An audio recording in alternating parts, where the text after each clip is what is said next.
Commissioner Vyar? Commissioner Vidor? Here. Vice Chair Tufenkian? Here. Chairperson Zadorian? Here. Report of Recorder regarding posting of the agenda.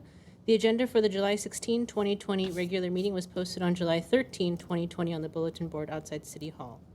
2, consent items. A, approval of the regular minutes from June 18, 2020. Okay. Did we have any changes or updates to make to the minutes? No? Okay, let's go ahead with a... This is Jane. One change to the minutes is just the note at the bottom regarding the next meeting. The date printed on there says August 20th. So this would be today's meeting, July 16th, I believe, would be the... I think that's on the minutes. Is that correct? Does it say? It does. Did I pick up? Yeah, it does. Okay. We'll make sure to correct that. And Thank you. Thank you for catching One that. more change. Yes. This is Caroline. On item, what was it? 5B, it says that I approved it as A, but I was absent. So I don't know if that even matters or not, but just for the record. Thank you. We'll make sure to correct that edit. Okay. All right. Thank you, everybody. Okay. Do we have a motion? I'll move to approve the minutes as amended. Commissioner Vidor? Yes. Okay. And a second, please.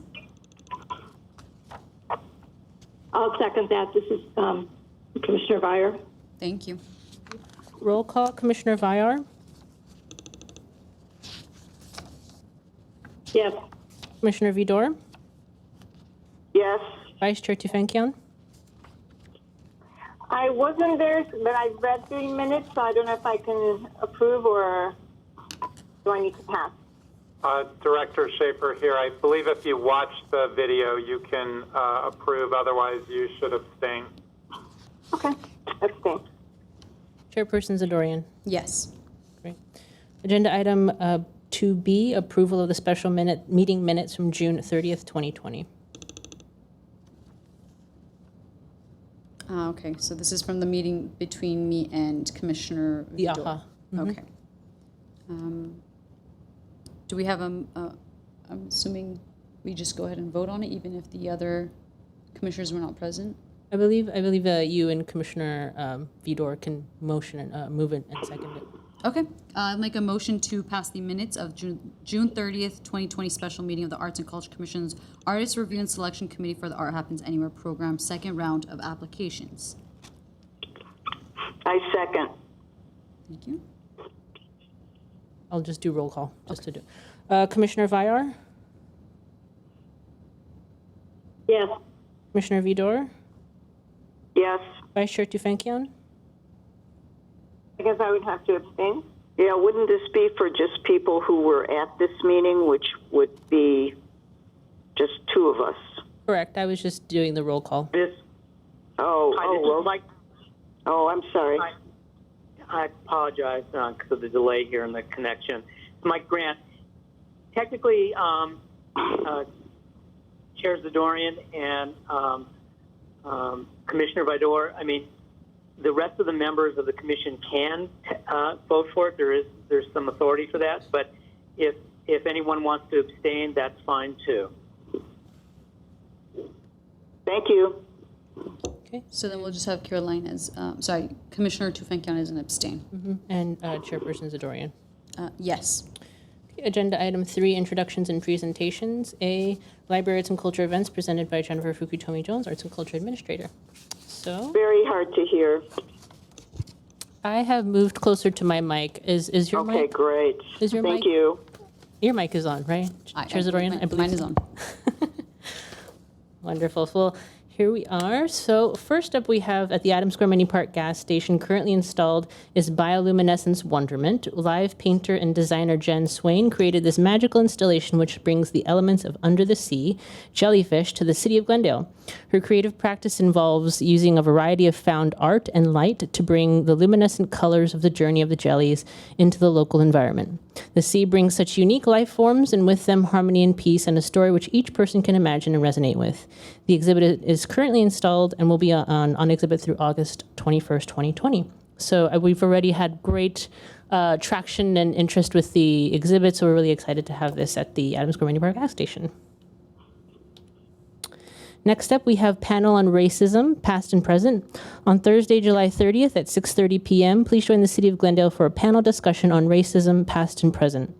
This discussion will be moderated by Stephen Nelson, Dean of the Center for Advanced Study in the Visual Arts at the National Gallery of Art in Washington, D.C., and author of 2 forthcoming books on the Underground Railroad and Structural Adjustment, Mapping Geography, and the Visual Cultures of Blackness. Panelists include Safia Umoja Noble, author of Algorithms of Oppression, How Search Engines Reinforce Racism, Hannibal P. Johnson, Esquire, author of Black Wall Street 100, and Gary Keyes, a Glendale-based professor who authored Wicked Crescenta Valley and Murder and Mayhem in the Crescenta Valley. For more information, please visit the link on the screen. Up next, Glendale Online Book Club participants selected I'll Be Gone in the Dark, One Woman's Obsessive Search for the Golden State Killer by investigative journalist Michelle McNamara as the club's second book. An HBO documentary series based on McNamara's best-selling book aired in late June. Over 260 participants are currently finishing discussions for the first book, The Burglar, by best-selling author Thomas Perry. Engagement has been high, and participants have shared great feedback on the opportunity to connect with other Glendale readers in a totally online community. GLAC has also negotiated for a number of unlimited electronic copies of the online book club selections to be made available to Glendalians. For more information, please visit the link on the screen. GLAC has also added Vloom to its online book and e-audio collection. Vloom is the world's largest Armenian digital library, and GLAC is excited to be Vloom's first ever partnership with a public library. The ebooks are written for all ages in both Eastern and Western orthographies. Audiobooks are narrated by both Eastern and Western Armenian speakers. GLAC has also added Aravat Daily to its newspaper and magazine collections via the Press Reader app. Aravat Daily is published in Yerevan. For more information on Vloom and accessing the Aravat Daily, please visit the links on the screen. Jennifer? Yes? If I might, Director Gary Schaefer, Glendale Library Arts and Culture, just a shout out to our friends at the Glendale Library Arts and Culture Trust who have made our Vloom Armenian Digital Library available to us. So we definitely appreciate their financial support on bringing that valuable resource to our community. It is we are the first public library in the world to offer folks access to the Vloom Armenian Digital Library. So thank you. Great, thank you. And last up, curbside pickup service. While libraries are closed due to COVID-19, Glendale Library Arts and Culture is offering contactless curbside pickup of holds. The goal of this service is to offer access to our physical collections in a manner that is convenient, safe, and in compliance with the County of Los Angeles health orders. Please go to the website listed below for directions on how to reserve your holds for curbside pickup service. Staff continues to provide curbside pickup service at Central Library Wednesday through Thursday. Staff will also be available to answer questions Monday through Saturday, 8 a.m. to 6 p.m. at 818-548-2021 or via email at libraryinfo@glendaleca.gov. And that is the library report. Okay, we are going to move on to oral communications, and we do have several. I think those are for agenda item B. Are they? Okay, so. They're in the queue. And are none of these for oral communications? Every single one of them is for the item? Or for agenda item B. Okay, then we can go ahead. Then I believe we have no oral communications at this time. We can move forward to action item A. 5A. Action item 5A, report on the Art Happens Anywhere AHA program additional funding allocation. Motion to approve additional funding for the Art Happens Anywhere AHA program in an amount not to exceed $30,000 from the 2019-20 work plan. So again, Jennifer Fukutomi Jones, Arts and Culture Administrator. We have, in the past, on April 16th, we released the commission approved a motion to release the Art Happens Anywhere call for artists. In May, the call was actually released, and then on June 18th, the commission approved 7 proposals for the first round of applications for a total allocation of $77,217 out of a total $100,000 allocation. Staff has since received 24 applications for the second round of applications, and moving forward, since this has been such a popular call for artists, especially due to the COVID-19, staff wanted to recommend an additional allocation for the AHA program. Okay. Does anyone have any comments they'd like to make? We can start with, I don't have the order in front of me. However, Chairperson Tufenkian, Vice Chairperson, sorry. Yes, hi. Okay, so thus far we have approved 7 applications.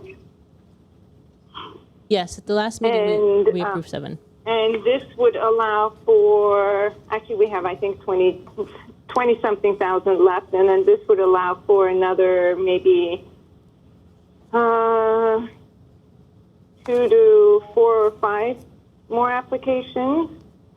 Is that correct? That's correct, depending on budget of the proposals. And how long will this project go on? As of Just right out now, of curiosity. As of right now, there's the application for the third round of applications is open, and it closes tomorrow, July 17th at 5 o'clock. Technically, we would leave the application open until August 31st or until the allocation has been totally dispersed. Okay. And one more question. I've had artists who've been denied in the first round ask if they can apply with a different project again. Is that something that they can do? Yes, absolutely. If they're proposing a different project, they can absolutely apply again. If they're proposing the same project, we already have that application on file, so they don't need to reapply again. Okay. All right. Well, I think it's a great project, and I would definitely approve going ahead with another 30,000. Commissioner Vyar? Yes. No comment, just I agree with Commissioner Tufenkian. It's a great project. Okay. It sounds like it's really successful, so carry on. Thank you. Commissioner Vidor? Just a couple questions. I think I got part of it answered by Commissioner Tufenkian's question, but we have spent a certain amount of money, and we have a certain amount of money left, and we've now made some selections for round 2, which we're going to discuss today, correct? That's correct. There haven't been any solidified approved selections, but the committee chose 5 applications to share with the commission today. Right. So I don't want to presuppose anything, but hypothetically, if some of these or the ones that were proposed that Chair Zadorian and I decided upon, if they were to be chosen today and so the money was to be allocated to them, then we will have, I'd like to understand how much money with this extra 30,000 we will have for round 3, which I guess is right now is our final round. So taking into consideration that by the end of today's meeting, we might have utilized X amount of money.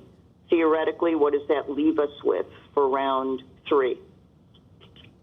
Yes, I understand your question. It's hard to say that amount right now because we haven't approved any of the round 2 applications thus far. But once we do, I can provide a better estimate as to how much we could potentially have in round 3.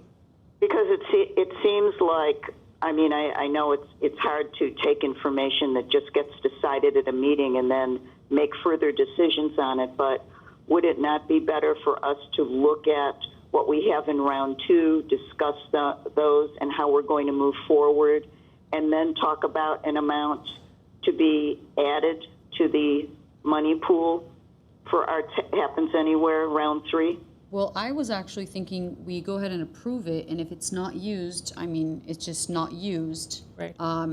However, if we did end up choosing more applicants and we need more money, we could always approve more. So it's not set in stone that this money has to be used. All right, well, I also, not that it has to be used, but it might not be enough is more Yes, of what I was we can always thinking. add more at the next meeting if need be, just as we did today. We can, or we can maybe, when we approve the 5, we can kind of maybe make an amendment of some sort.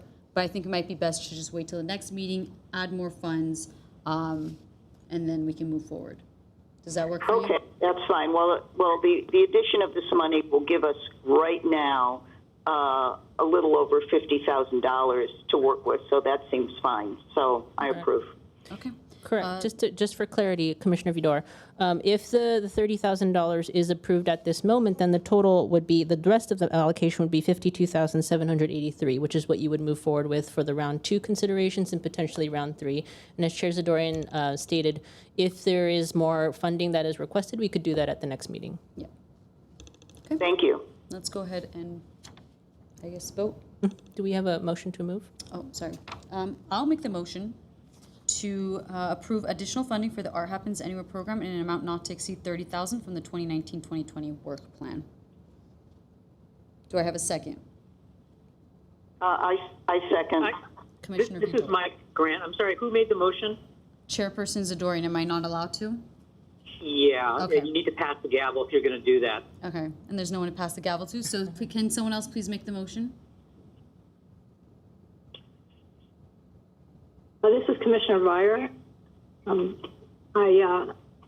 move that we allocate an amount not to exceed $30,000 of additional funding for the Art Happens Anywhere program, as outlined in the July 16th report by the library. Okay, thank you. And Commissioner Vidor, you second? Yes. Okay. Okay, roll call. Commissioner Vyar, Yes. Commissioner Vidor, Yes. Vice Chair Tefenkian, Yes. Chairperson Zadorian. Yes. Okay. Action item 5B, report on the Art Happens Anywhere second round of applications. Motion to approve funding artist proposals from the second round of applications from the Art Happens Anywhere AHA program and project budgets ranging from $3,000 to $15,000 from the 2019-2020 work plan. Again, Jennifer Fukutomi-Jones, Arts and Culture Administrator. We, as I mentioned earlier, we are now at the second round of artist proposals. The committee met on June 30th to review 24 applications, and of those applications, 5 were chosen as the finalists. So I believe we have all of the artists online, and we will plug them into the meeting. So I think we can go to Or do you line calls 4. first? Line 4 is the first proposal. Okay. Hi, you are live. Is this Aldo? Yes, hello? Hi. Okay, you can go ahead and get started. Thank you. Can you hear me okay? Yes. Perfect.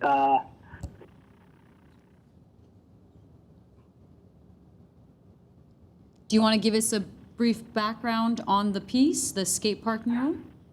Yes, thank you so much. First of all, thank you for considering my proposal. I'm very excited to work with the City of Glendale. My project proposal is to create like one of these fun, colorful murals in one of the skate parks of the city. So, yeah, basically my piece is creating like a mural on the skate park surface, making it like a form of interactive piece of art, not only like just creating a mural to fill a wall. I want to make a piece of art that people can interact with and that could also inspire the youth.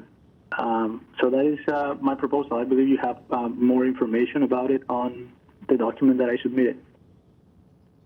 Thank you, Aldo. Commissioners, before we dive into questions, I also wanted to share, and you have this in your PDFs as well, but the other proposals that Aldo shared, because he's proposing one mural, but he submitted several designs. So I'm just going to quickly go through the slides so you can see the different designs that he proposed. So these are all 1, 2, 3, 4 are different designs for Verdugo Skate Park. You also have this in your PDF as well.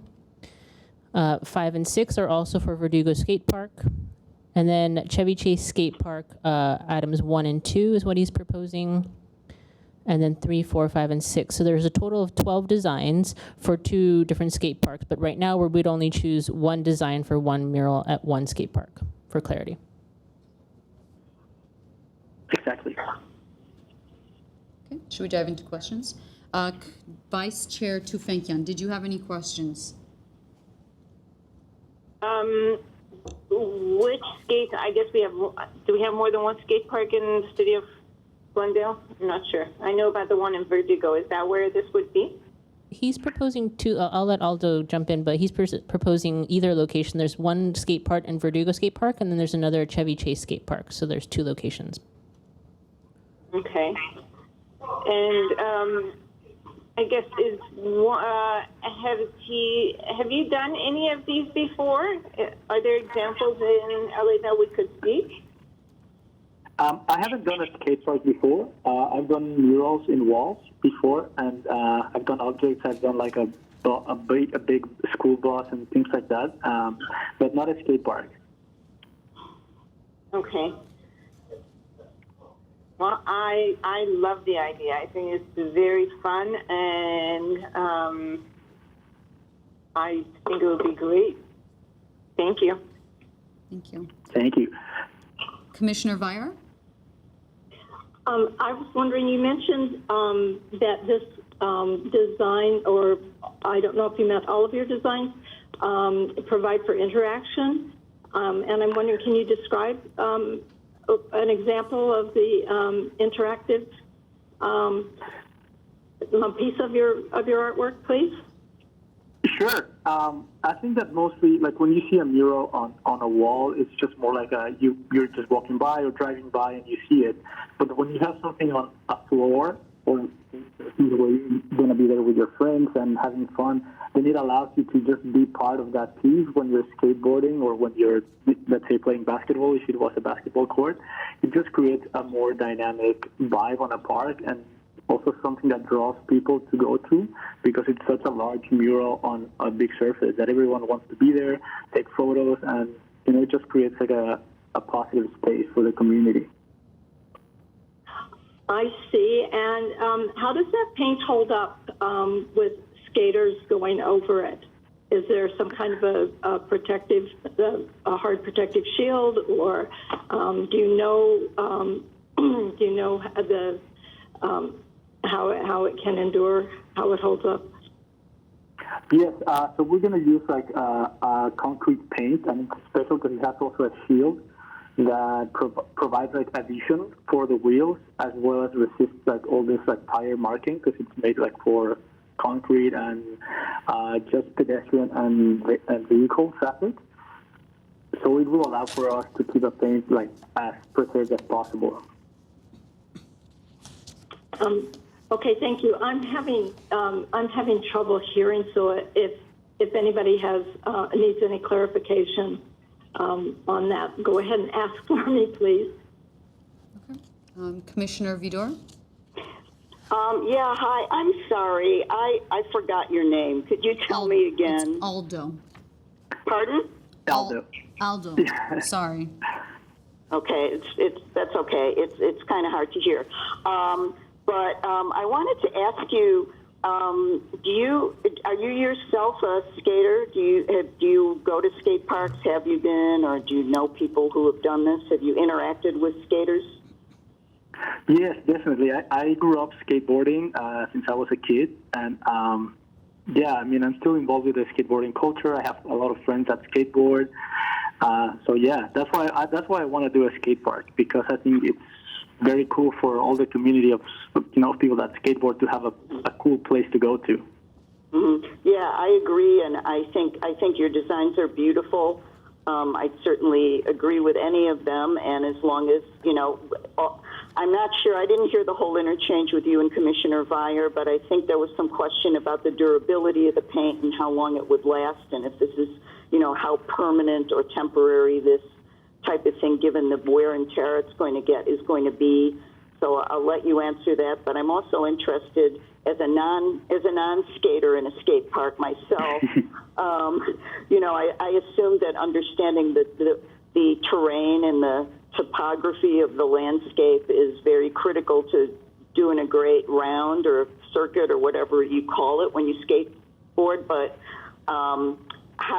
is that all taken into consideration? Because I could see that some designs might end up being like super distracting and others would be really inspiring. And since you do this, I assume that that's all taken into consideration. Yes, definitely. In regards to your paint question, we're going to use a heavy shield paint for concrete that will allow it to resist the tires of the skateboards, and it will make it a bit more durable. Right. And in terms of all the other, the design and the interaction of the skateboarding on a park, it's definitely taken into consideration all the obstacles, so it's not overwhelming and you cannot see where it goes. So a couple of my skateboarder friends and I were going to, once we decide which skate park we want to paint, we want to go and evaluate the best design for it and the best layout. Okay, thank you very much. Thank you. And although, I'm sorry, Chair, you also have in your budget a maintenance plan. Is that correct? Yes. So I have allocated some of my budget for a maintenance fee, and that will be a one-time maintenance fee in the next year if we need to go and do any, repairs to the design or any paintings. That will be included for the next year.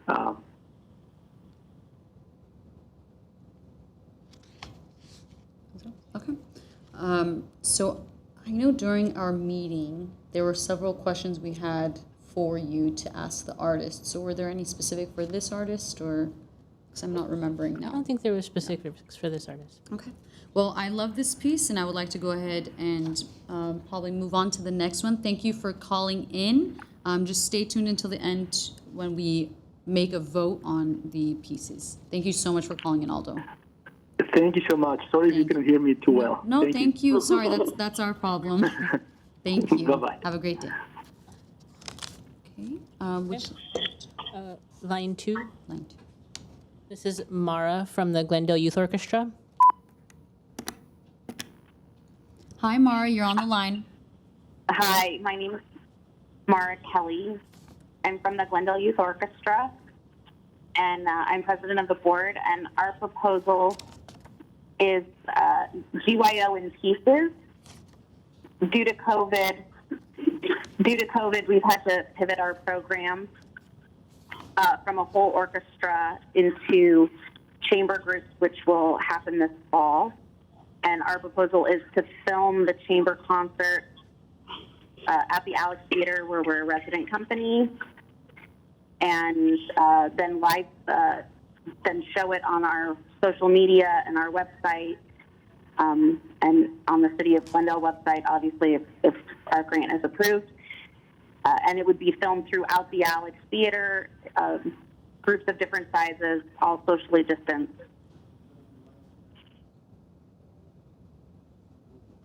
Okay. So before we move on to the questions, I do want to say that when reviewing these applications, a lot of them kind of were sticking to the whole online because of obviously the COVID pandemic. A lot were virtual, Zoom, whatnot, and what really kind of we gravitated to this piece was because it was not. Yes, it's pre-recorded virtual concert, but it would be throughout Glendale in real locations, and it would be displayed at the Alex Theater in different places rather than just a Zoom link that connects to a performance. So I just want to state that before we move forward if anyone was wondering. So Vice Chair Tufenkyon, did you have any questions? Yes, I'm a little unclear. So the performances would be groups of how many, and would it be at the Alex only, or would it be all over Glendale? And what would be the time span? And Sure, the how would that concert work? will be chamber-sized groups, so there'll be some duets, trios, quartets.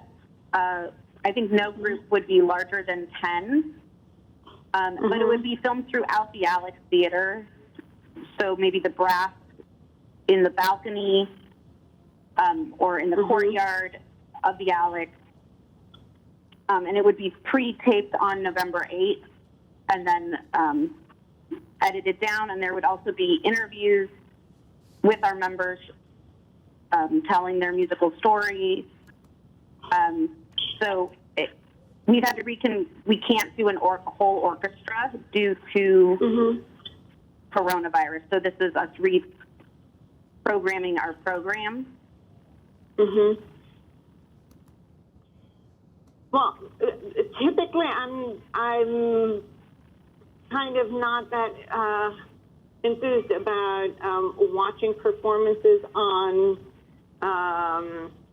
the computer. However, in this case, I feel like it's very much of a Glendale-centric event, and it's bringing in the youth and also enlivening the Alex Theater. So I just feel like it's a good program.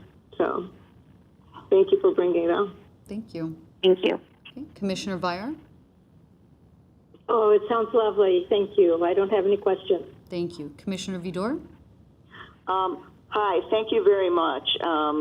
It's certainly a clever idea to break up the orchestra into chamber groups and perform, and I understand, just to clarify, that we're not going throughout Glendale, we're staying inside the Alex Theater.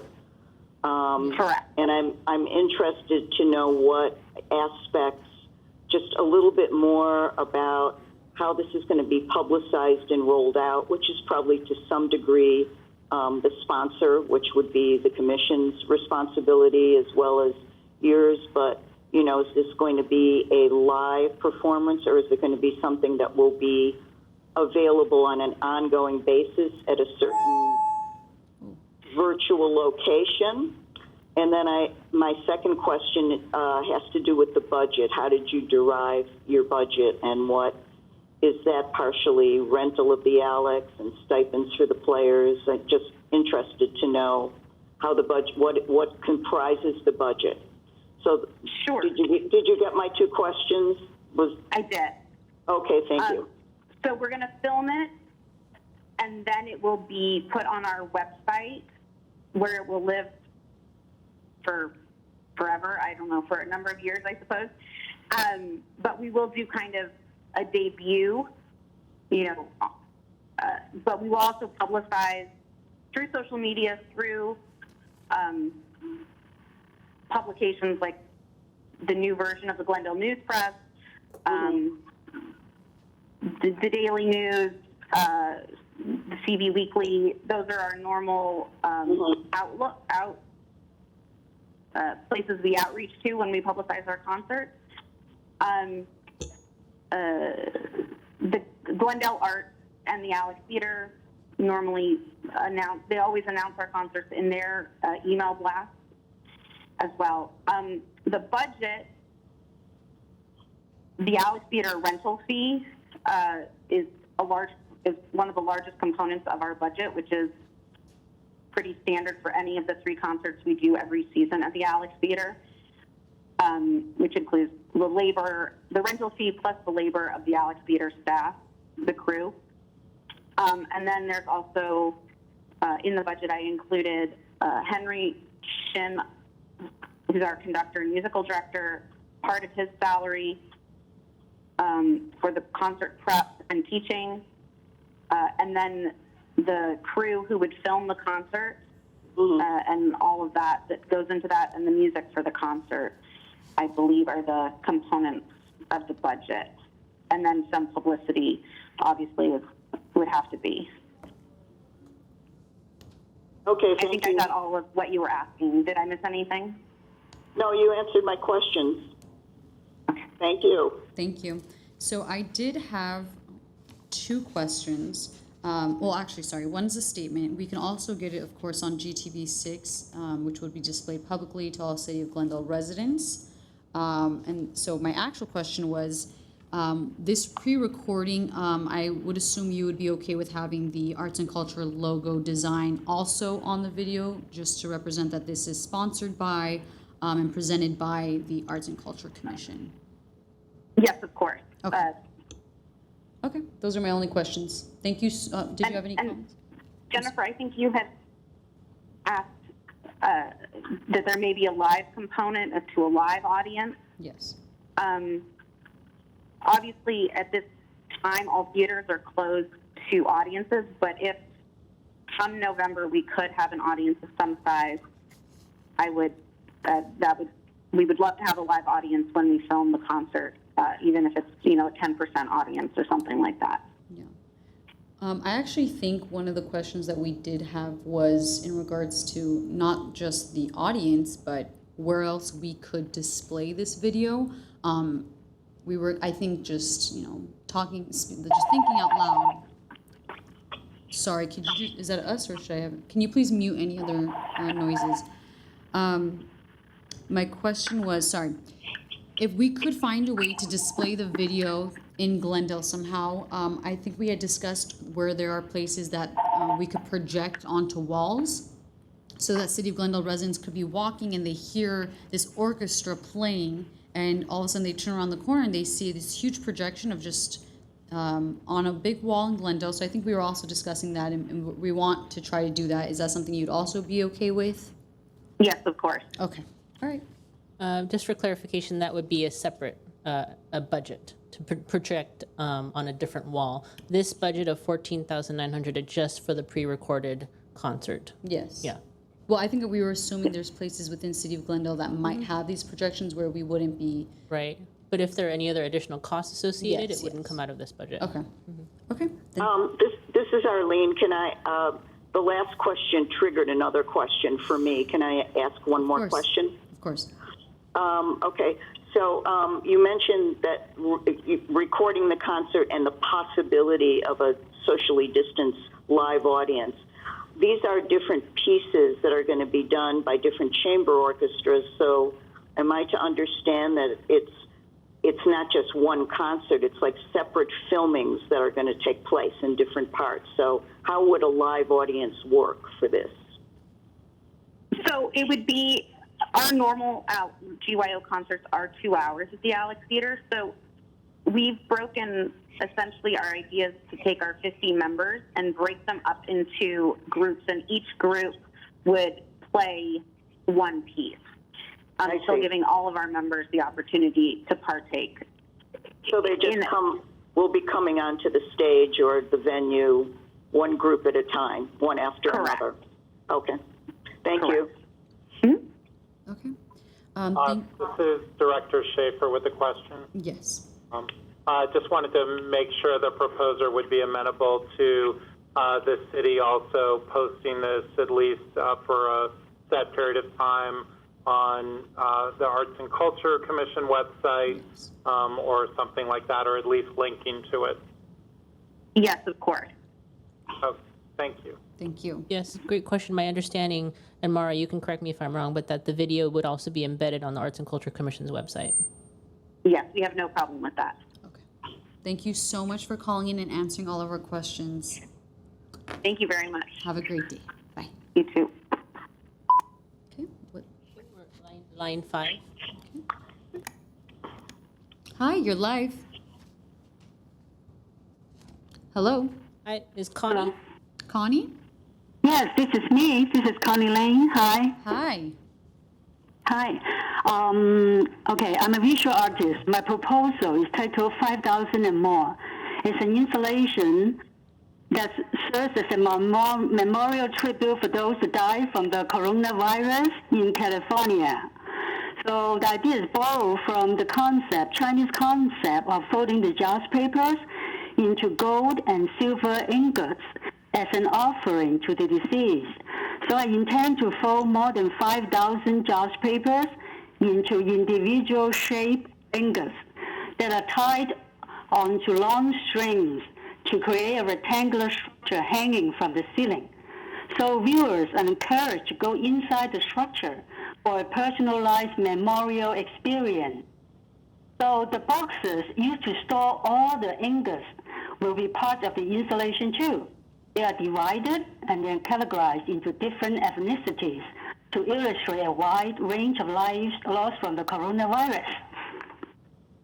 So should I go ahead to answer the question that the commissioners have 4 questions for me?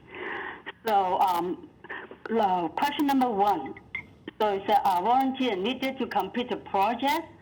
So volunteers are encouraged to participate so they don't have to complete the project. So question 2, how will I engage the community participation during the COVID-19? So in this situation, I won't have the volunteers together. Instead, I will generate a video to demonstrate the voting procedure. So in this way, they can work at home at their free times. If needed, I will set up a Zoom meeting to review their progress. So question number 3, where am I hope to install my work? So my big preference is I want to work with the City of Glendale. I want to have a place showing the Glendale. So places just such as Brand Library Art Center or the Central Library. So they will draw a lot of public to see the work. So the last question is, I move up my installation sooner? Yes, I can. So I can, if I have enough time to work on my project. So of course it depends on when I will have a space available to show. So I'm open for questions. Briefly, before we dive into questions, I apologize. There's a typo in the project budget. So, Connie, the updated budget that you sent was $2,560.02, and if there's an additional videographer, that would be $3,060.20. So, my apologies, commissioners. There's a typo in the project budget on the screen, which I will update right now. Okay. Vice Chair Tufenkian, did you have any comments or questions? So the updated budget is what? I'm sorry, 2,000 or 3,000? It's $2,568.22, and if there's a videographer included with it, that would be a total of an additional $500, so it'd be $3,060.02. Okay.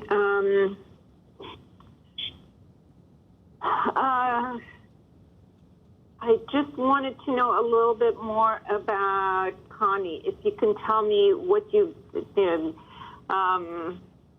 About yourself, about your artistic career as an artist. Hello, excuse me, I couldn't hear the question. Yes. Sorry. So Vice Chair Tufenkian is asking you to kind of give us a brief background on yourself as an artist and what you may have done in the past, and just talk about yourself. In the past, I do a lot for the last few years, I have do a lot of installation. And I also would like to use my culture as a reference at the back. It's implement some material based on my Chinese culture. And also I want to involve the community, work together as a whole to work the project. And this project I think is also important too, because this proposal that I'm doing I really would like to have volunteers helping me to fold the judge paper because of the situation of the COVID-19. It affects everybody, in this time of, situation. So I think it's really meaningful and significant for us. And I also do a lot, yes, as I said in the past, I did a lot of installation. So, am I answering the question? Yeah, and you said you would need volunteers. How many volunteers would you need, and okay. How would that work? It depends on I'm maybe 4 to 5, So I myself, of course, have to work on it too. So if you really like to participate in this project, I really welcome to help me to fold the judge papers. Okay. And location, you said it's going to depend on the scheduling for Brand or Central. Correct. But you haven't reached out to either one, or have you? In the past, I showed at the Brand Art Center before. I really like the space. And also the Central Library. I haven't been visiting them for a few years now, but I know that there's some lobby space, a high ceiling, so I can, hang my pieces over there. And then they draw a lot of attention from the public, different diverse group of audience, and come and see it. Okay.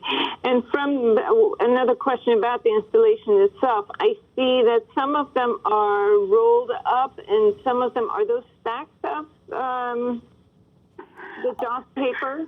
Or what is on The the main point, at the point? material is paper. So the paper you see on the screen, it's hanging down from the ceiling. So this is a diagram drawing. I don't have an exact, work in progress sample to show you. So the hanging down is there's a string. There are 50 strings of ingots. So each one will tie onto each folder ingots will be tied onto a string. So they will tie, each string will have approximately 100 to 120 pieces of ingots. So that's why you see it all going down. So they will all hang it on the bamboo grids. So even the perimeter of a rectangular shape. So let's say total there are 50 strings. So will be approximately about 5,000 to 7,000 ingots. So it also depends on the total death of the people who die from the coronavirus. It can be more. Right now, I think it's like 7,000 already. By the time I propose work on this project, is about more than 5,000. That's why I titled 5,000 and more. But I really don't know how many by the time I'm showing this project. So I hope it won't go down that fast, Okay.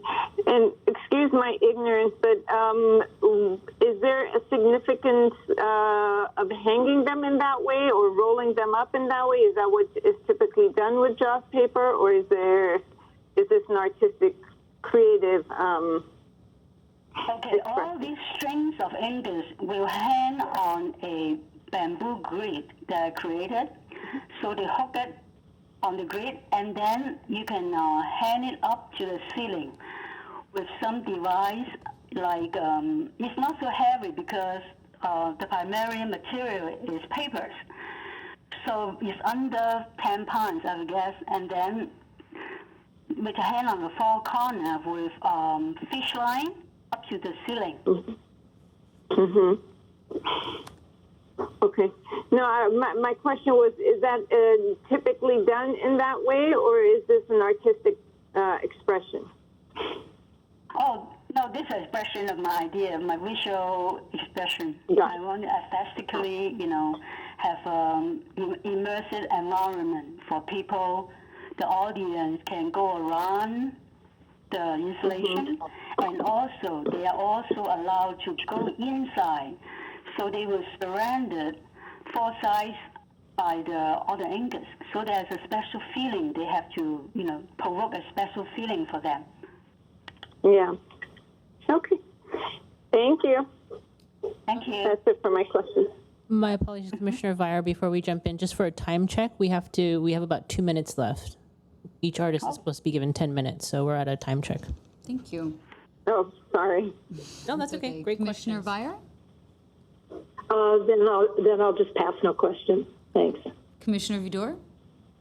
Yeah, would you consider, since this is going to be something after the fact, I understand, what we're going to, it's like an homage and a memorial to those who have died in the coronavirus, meaning that the pandemic is becoming past tense when this gets mounted. Right. That's my understanding. Would you consider a non-traditional space for a work of art, such as a city hall lobby or something like that?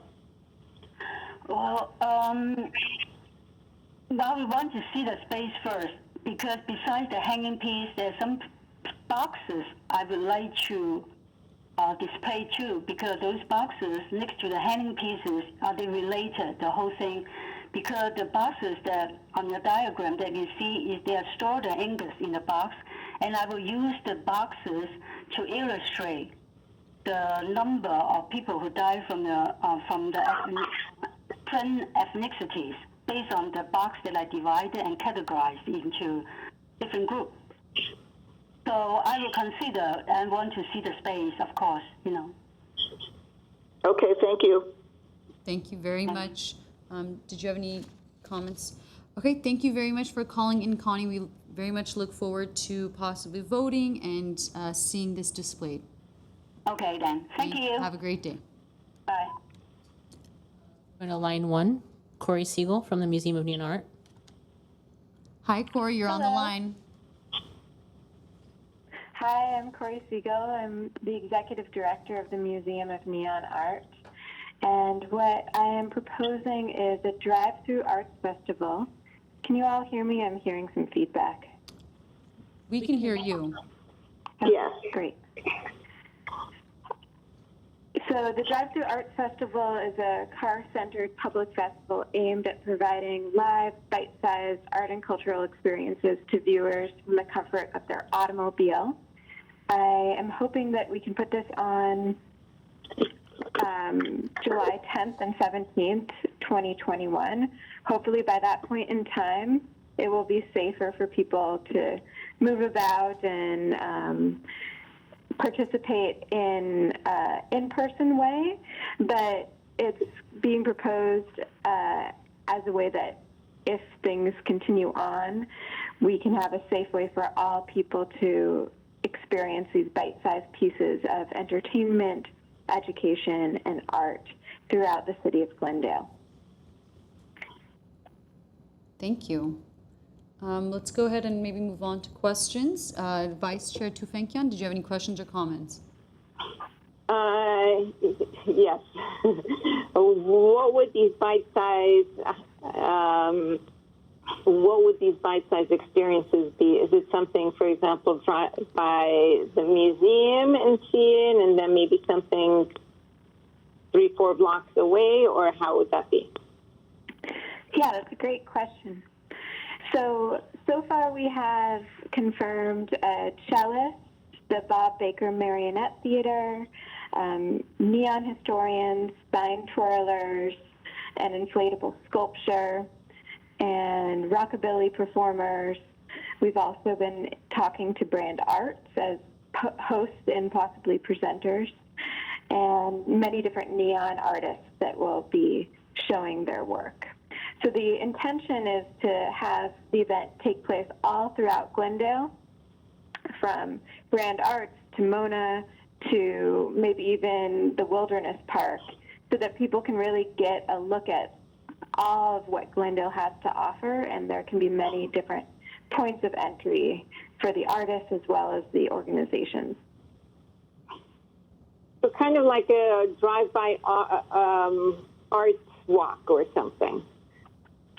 Definitely, yeah. I think it's meant in some ways to address some of the issues with art walks in Glendale and how spread out a lot of these great organizations are, so that we can have a way that we connect on that day and someone can go from organization to organization and business to business and really see the diversity and wealth of what Glendale has to offer.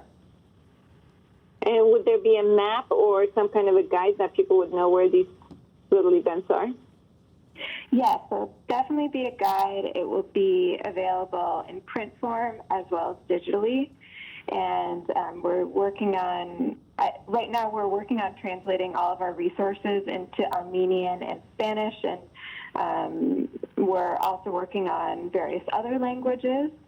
So the driving map, we're hoping that it would be many different languages and would create kind of a circuit that people could drive, but was dependent on their own interests, so that we could have the action of the day dispersed throughout.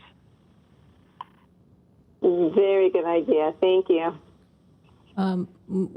My apologies, Commissioner Vire, before jumping into your questions, but I have a question for clarification for Corey. You stated that our Drive-Through Arts Festival would take place in July 2021. Is that correct? Yes.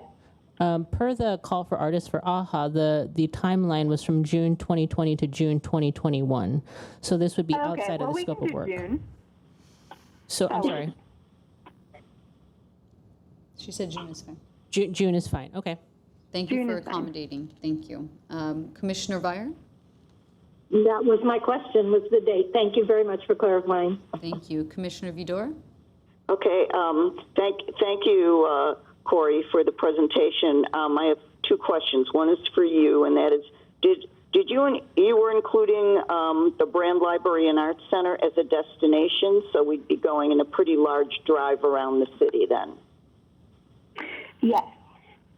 Okay. And budget-wise, I have some really dumb questions here. Is the city's budget a calendar budget, or we've got our work plan budget, which we're working to now for 2019 and 2020, and there's also obviously a city budget, and I assume that that there'd be some police and traffic. There'd be some city involvement due to, having a drive around taking place. So how does the budget work? Is the city on a calendar budget? Is the city, just give me the parameters of the fiscal year here that we're working on with this. This is Gary, Director of Library Arts and Culture. Just to answer your question, Commissioner, the city is on a fiscal year budget, which starts July 1 and ends June 30. So that's how the city's budget works. Mm-hmm. Okay. And is our 2019-2020 work plan, is our 2-year work plan also calibrated to that budget, or do we? Actually, it is not at present. It is currently, as you said, aligned with the calendar year of 2019-2020. That had to do with when the UAPP was approved and when the work plan was approved. However, the commission, the art fund can certainly support something into next year, and we would go back to council for approval for the next 6 to 18 months in an attempt to line it up better with the fiscal year of the city. Okay. Yeah, I figured it was workable. I just wondered how all these budgets worked. So thank you. Was that all for your questions? That's it. Thank you. Thank you so much, Corey, for calling in and answering all our questions. This was a very extensive and detailed proposal, and I love it. So thank you very much. Thank you so much. I really appreciate all the hard work that you're all putting into building a better Glendale. Thank you. You as well. Thank you. Bye. Okay. Line 3. It's Kate Sikorsky. Hi, Kate. You're on the line. Hi, can you hear me okay? Yes. Hi, everybody. Thank you for your consideration. Should I just introduce my project? Yes. Okay, my project is performed nightly for a week. You can imagine it as a moving mural. The technical name for it is a 3D projection map, which basically means it is a video projected onto an architectural surface. It's site-specific, so it's designed for the exact location where it will be projected. In this case, that's the Central Library's reading spot, and specifically a span of 8 second-story windows, not obscured by trees when viewed from the parking lot below and Central Park beyond. In addition, the work is interactive, so it uses a low-tech version of augmented reality to superimpose a digital image over the user's view of the real world. And in plain terms, what all of this means is that a socially distanced and masked viewer standing in the park, or a viewer sitting in their parked car in the library parking lot, can experience my animation projected into the windows in the library, and at times when prompted by the animation, they can hold up their cell phone and my animation will actually jump into their cell phone. Thank you. We can go ahead and get started. Question? Sure. I also, Kate also included 2 other images to give the commissioners an idea of what it would look like. So this is the first image. And these are the other 2 images that the commissioners have, but these are GIFs. So they are moving images. Looks amazing. Vice Chair Tufenkyan? Very exciting. I've actually seen an exhibit like this where it was rear projected. This is going to be rear projected, right? Yeah, the projector will actually be suspended from the ceiling inside the library, so it won't actually have any footprint. Yes. And actually, it was a very exciting show, the one that we saw. So I think it would work very nicely. And I love that it connects to your phone, and you can, get more information or more of the story on your phone. So can you just tell me a little bit about yourself as an artist and what you've done in the past? Are you a video artist? Yes. So I'm traditionally trained as a figurative life drawer, which means I draw the figure from direct observation.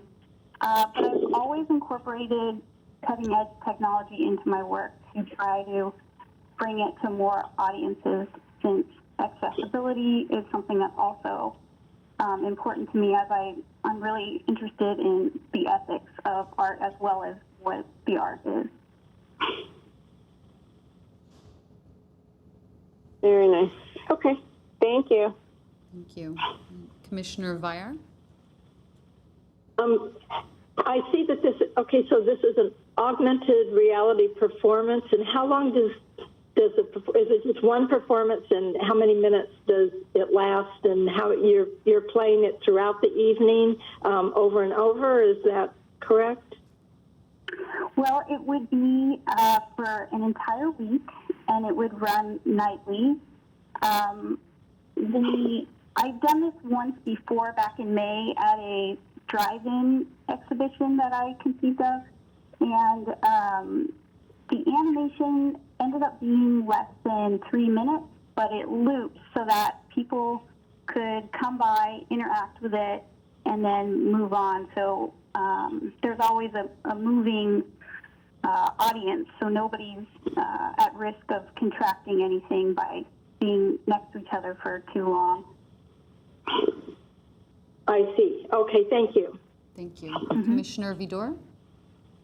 Hi, thank you very much. I really love this. I think the concept just is so perfect for the situation we're in. The fact that this is an interactive thing, it's something that is very capturable, Instagrammable. People will love to see it and be seen with it. It's big. It does allow for people to view it collectively in an audience way, but not necessarily shoulder to shoulder. And I think it's really great. I don't have any questions. I love it. Thank you. Thank you. I love it as well. May I ask one more question? Yes, Commissioner Tufenkyan, or Vice Chair. So, quick question: When were you planning on doing this? What month? Well, because of the unpredictability of the time we're living in now, where we don't know whether or not we're going to have stay-at-home orders placed again, I would really love to do this as soon as possible. The last time I did this, it took me about a month and a half to create all the work and install it. So I think I would love to do it the first week in October, but I'm willing to be flexible with whatever the Central Library would prefer. And the reason I'm asking is because this will probably need to be done when it starts, right? So right now it gets started later. So maybe October might be a better time. Yeah, that would be great.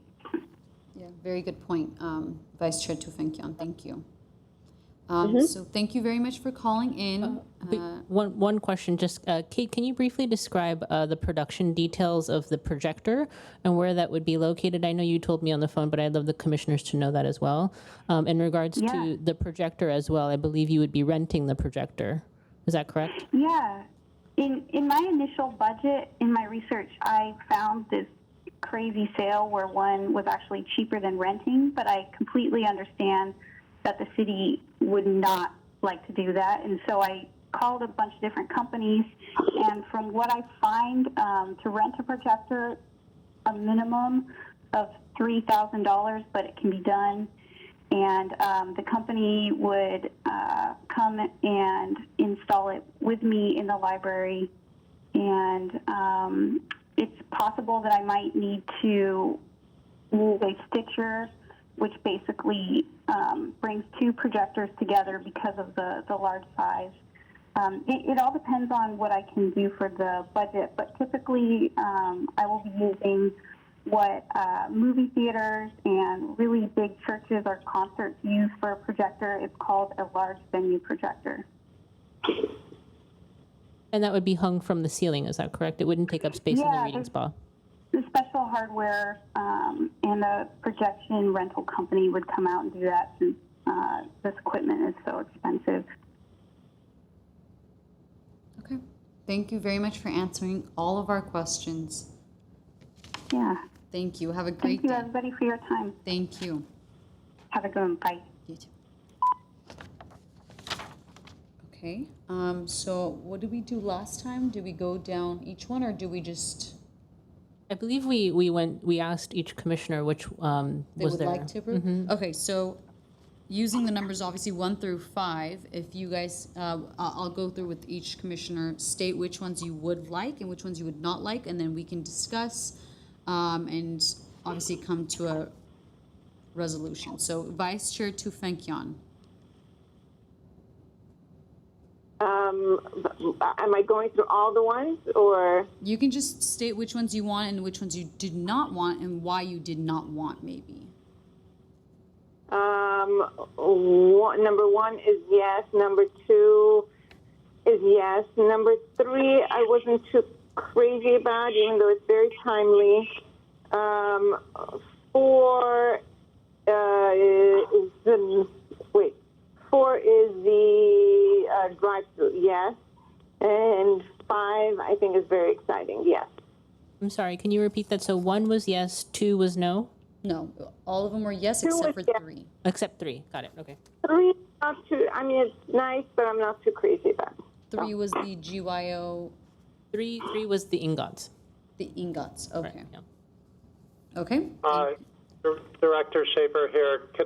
Jennifer, I'm sorry. Could we get just clarification on proposal number 3's cost? The cost for number 3 was $2,056. Here, I go back to the slide here. $2,560.02, and if there's a videographer, it'd be an additional $500. So the total would be $3,060.02. So very cost effective. Thank you. Okay, Commissioner Vier. Thank you. Yes, definitely yes to number 1 and 2. I love number 4 and number 5. Those are fabulous. Thanks to the committee for narrowing these down to such great choices. I have concerns about number 3 simply because I hate to sound like a pessimist, but do we know that by June 30th we can actually get close enough to each other to go inside the installation as she described and not leave our aerosols in there, even if we're masked? And so, we don't really know when the facilities where she would display these, Central Library or Brand Library, will be open. So that's a little iffy when we would actually be able to have her install them. Okay, thank you. No? Commissioner Vidor? Yes. 1, yes. 2, yes. 3, I like it because it involves the community, and I like the idea of something hanging. But I think at this point, I don't know if we can put it aside, but I agree there are too many logistical things right now that need to be considered with something like this, so we will have to wait on this one. And maybe, I don't know what we're going to be doing, but is there some mechanism to consider this again, we can't do it now, and we don't know if it's going to be, well, I guess what I'm trying to say is I do like it. I just don't see how all the logistics will come together at this point. Okay. But I like it. 4, yes. June of next year, and 5, yes, as soon as possible. Thank you. And I would agree, if we can put number 3 aside for a later date, I think that would be good. Yeah. Thank you. Yeah, I'd like to see that in a non-traditional space too, but there may not be one. Yeah. Thank you. Director Schaefer here, you absolutely can just ask to revisit something. Just, don't forget it. The one thing, I'm sorry, I was listening to the entire meeting. I was confused on number 4, the Drive-Through Arts Festival, that it was, I think it was, she had originally proposed it for past June of 2021. Jennifer noted that it was, the deadline needed to be by then, so she said it would be okay. I also understood her to say that there might be a lot of neon involved in it, which certainly would make sense. Again, it gets dark earlier in June, as Commissioner Tfankian had pointed out earlier. Later. So it gets dark later, correct. Thank you. So it just begs, if that should be done more, in the winter time, or at least, earlier in the year. Obviously, we have rain in December and January here. Probably not a good idea then, but just something to be considered. I don't know what the hesitancy was to put it off for so long. Just that was my only concerns. Thank you. Thank you. I would vote yes on all 5. I understand the reservations about number 3, the proposal. I know we want to hold it up, but we could always just approve it and have the artist obviously communicate with the library, either central or brand, and once the libraries are open, then have it displayed. That is also an option, rather than just putting it off and possibly forgetting about it and not having a certain time. I personally like this one because it's, yes, very interactive, but it's also the only one that is really about kind of COVID and about the people that have passed, and kind of, give them time and the attention that they deserve as well. So I would like to hear if this is something that the other commissioners would be willing to do, is vote on it and have the artists kind of delay until the libraries are open, even if that might be in like January 2021, whenever it might be. I think it's a great installation to have. What do my commissioners think? This is Director Schaefer. Sorry, I know you asked for commissioners, but if I might, I just want to point out for many of these that please understand, like the skate park mural, is going to have to go through, it is a mural, so it has to go through design and review, it has to go through city attorney's office, it has to go through public works approval. So there are certain steps that these things would have to go through. With proposal number 4, that's going to involve police, also public works, because we're talking about traffic and vehicles. Number 5 will involve the Public Works Department for approval. This is the first time I'm seeing these images. I'm the director of the Central Library, so it's. I agree with Commissioner Vidor that it's timely. I like the idea, but we just, there's certain mechanics that have to be involved. And then I would say of number 3, despite the fact that I'm the director of the entire library system here in Glendale, I'm not going to speak for the Brand Library. I will speak for Central, that we would be willing to have it here. It is a lower cost proposal. If we were to approve it, the artist could start working on it now and then mount it later. So that is something to consider. Again, I'd have to go through with Public Works, but I feel because it's paper, lightweight bamboo, that I don't see it as like a major, no structural engineering has to take place. So I just wanted to point that out for these different proposals, that there is, because this involves city-owned property, or city streets, that there will have to be other departments involved with it. And if you approve all of these, are they within the budget? And it may be that it's running right up against your budget at this point. So, Thank you, Director Schaefer. I think that's the great comment in regards to budget, because if we were to fund the 4 proposals right now, with the $30,000 that was just approved, our total allocation that we have left is $52,783. If we were to approve the 4, not including the ingots, that's a total of $56,900. So we are over the budget. So I don't know, maybe Mr. Grant can allude to what would happen next, but my assumption would be that we would have to not fund one of them at least to be within the budget. Okay. Is that correct, Mr. Grant? Well, Chair Zadorian and Commission members, I mean, that is one option. Another option, again, would be to, allocate it at a future meeting, some more money, or, you could, revisit it, the first agenda item today, but probably it would be easier to, go forward with what you have and work within it. Okay. What do my fellow commissioners think? Well, sorry. There's an order. I'll wait my turn. No, it's okay. At this point, it's whoever wants to state something. So, Commissioner Vidor, go ahead. Okay. Well, we have a proposal for. We didn't vote for the $50,000 proposal yet, did we? No. We still have to do that. The $50,000 ad. When we voted for the first proposal, we had a proposal for the first round of Art Happens Anywhere, $50,000, and we looked at it and we said this isn't going to be enough, and right then and there we changed it.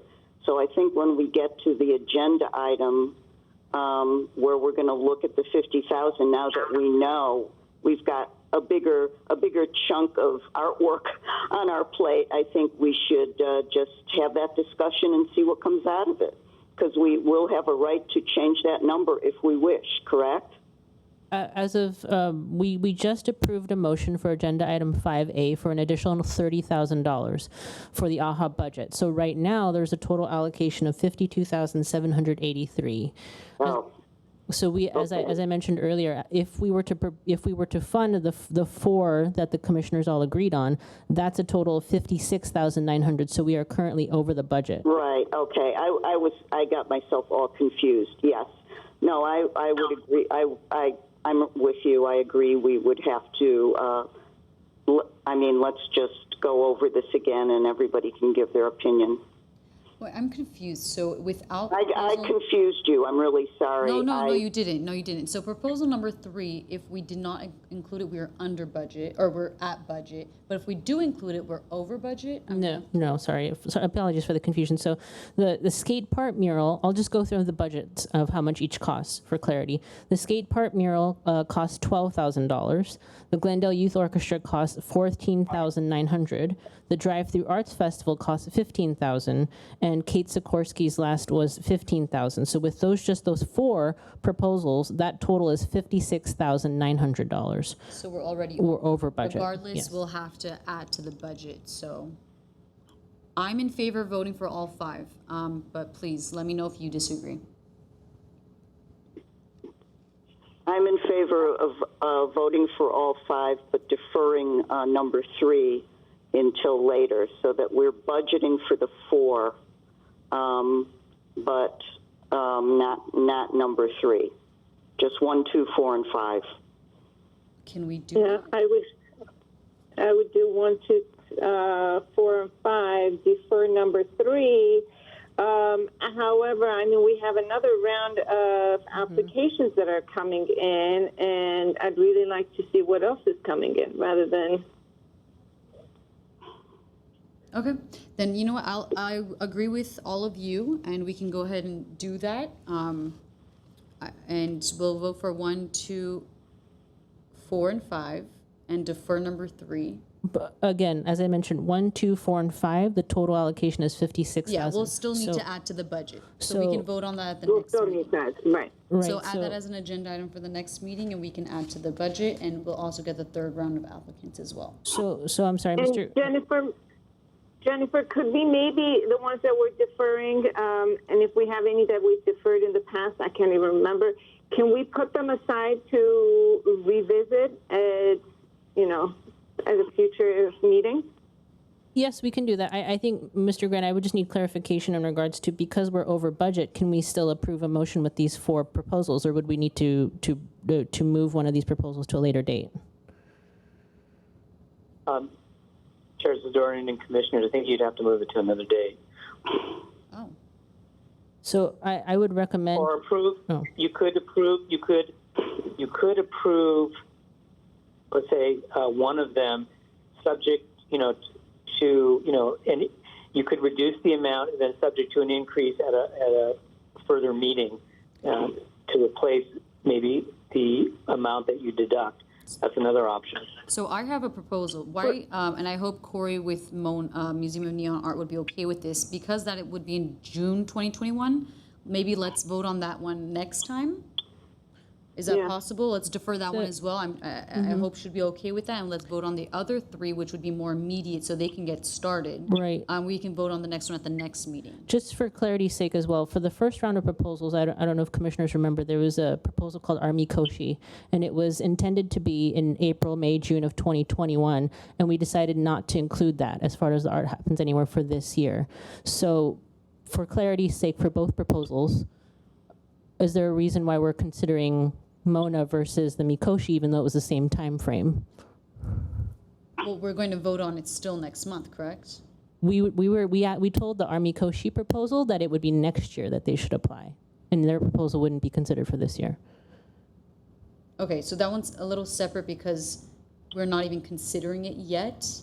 But Mona, we have considered, we all decided we want it. It's just that we will approve it next meeting once the budget has been approved for more money. Okay. Is that okay with all the fellow commissioners and Director Schaefer and Attorney Mike Grant?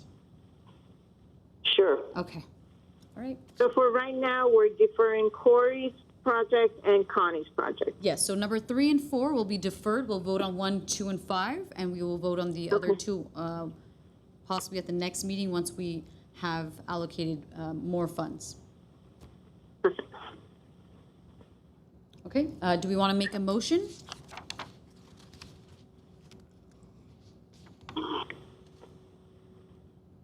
I move to approve the skateboard park. Should I just mention them, or how would I do that? Would you like me to read off the budgets? I can read off the budget. So the skate park mural would be $12,000. Glendale Youth Orchestra is $14,900. And Kate Sikorsky's budget is $15,000, so it's a total allocated of $29,900. Yeah, what you said. You have a second? Do I need to say something else, or are we seconding? No, just a second, please.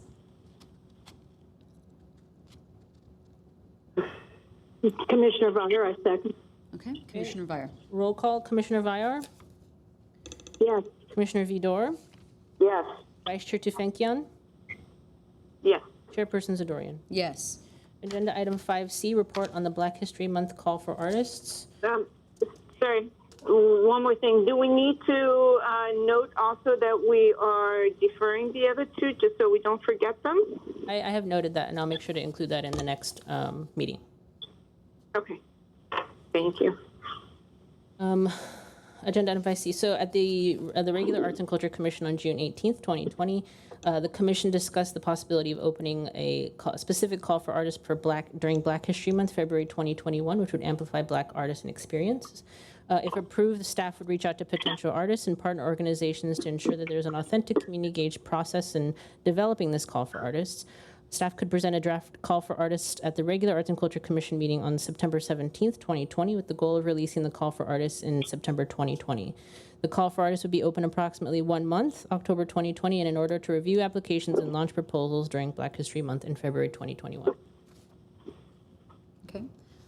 So what will we be directly motioning on? Motion directing staff to draft a call for artists for Black History Month. Okay, do we have someone to motion? Are we going to have questions before we have roll call, or? We do a round of questions. We have round question. Okay, yes, sorry about that. Vice Chair Tufenkian? Yes. So it says staff would reach out to potential artists and partner organizations. Do you have in mind who that would be? Not at the moment. I do know of my own personal network of artists and partner organizations that I know of, but I definitely would love feedback in regards to Glendale-specific organizations that you think might be a good partner organization on this project. Yes, so if anybody has specific organizations, artists, any kind of, anyone that they know, please forward them to Jennifer via email. That would be very helpful. I know that I'll be sending you several. And these would be strictly Glendale organizations, or? No, they can be outside of Glendale as well, within the broader Los Angeles area, and maybe even further, but most likely within Los Angeles and Glendale. Okay, thank you. Thank you. Commissioner Vire. Yes. I don't have any questions. Are we voting, or? We're going to go through questions, and then we'll go ahead and make a motion, and then take a vote. No question. Thank you. Commissioner Vidor? I was wondering if, in addition to the local organizations and people we get to know and we can network through, can we also do a regional call on Cafe to get this out here? Because this is pretty significant, and Cafe, I know we have a contract with them, and it's a big reach, and it doesn't have to be national. I think we can tailor it to the greater LA area. So that's one request. And then the other is, I realize that, February sounds a long way off, but it really isn't. And by the time we get through, September's coming up, but is there any way we could push this thing out there so that we could have a little bit more than 1 month to gather applications for things? Is that possible? Go ahead. So those are my two questions. Thank you for your questions. I think those are really great questions. For the first question, absolutely, we can put the call on Cafe and make sure that there's a higher reach for artists. The second question is more of a staff capacity issue. I am one person, and I already have AHA on my plate. So I am trying, and Mr. Grant will work with me to work on this call for artists. But I'm trying as much as possible to push things out as much as fast as I can. Totally, empathies go your way. But I will try, believe me, I will try as fast as I can to get it out the door so that we can get a good pool of artists in. Okay. Thank you for that very good recommendation with working with Cafe. I think it's a great idea. So we can go ahead and make a motion, please. Do we have a motion to approve, a move? Chair Zadorian? Yes. Before we do that, Jennifer, just wanted to check, is our contract current with Cafe? I thought we had run through the course, or is it renewable, or? You're correct, Director Schaefer. The contract has expired, but the way the Cafe works now is they do it on an on-call basis. So I believe each call costs $250, but please don't quote me. I'll have to reach out to Cafe and get an update. But you're right, the contract has expired, but from what I've heard, it is now at an on-call basis, and you pay per call. That's actually really good, because I remember conversations where we weren't using Cafe because it was so expensive. It is expensive. $250? Per call. Mm-hmm. So anyway, so they've moved away from doing contractual type arrangements. Correct. Okay. Correct. Thank you. Okay. All right, do we have a motion?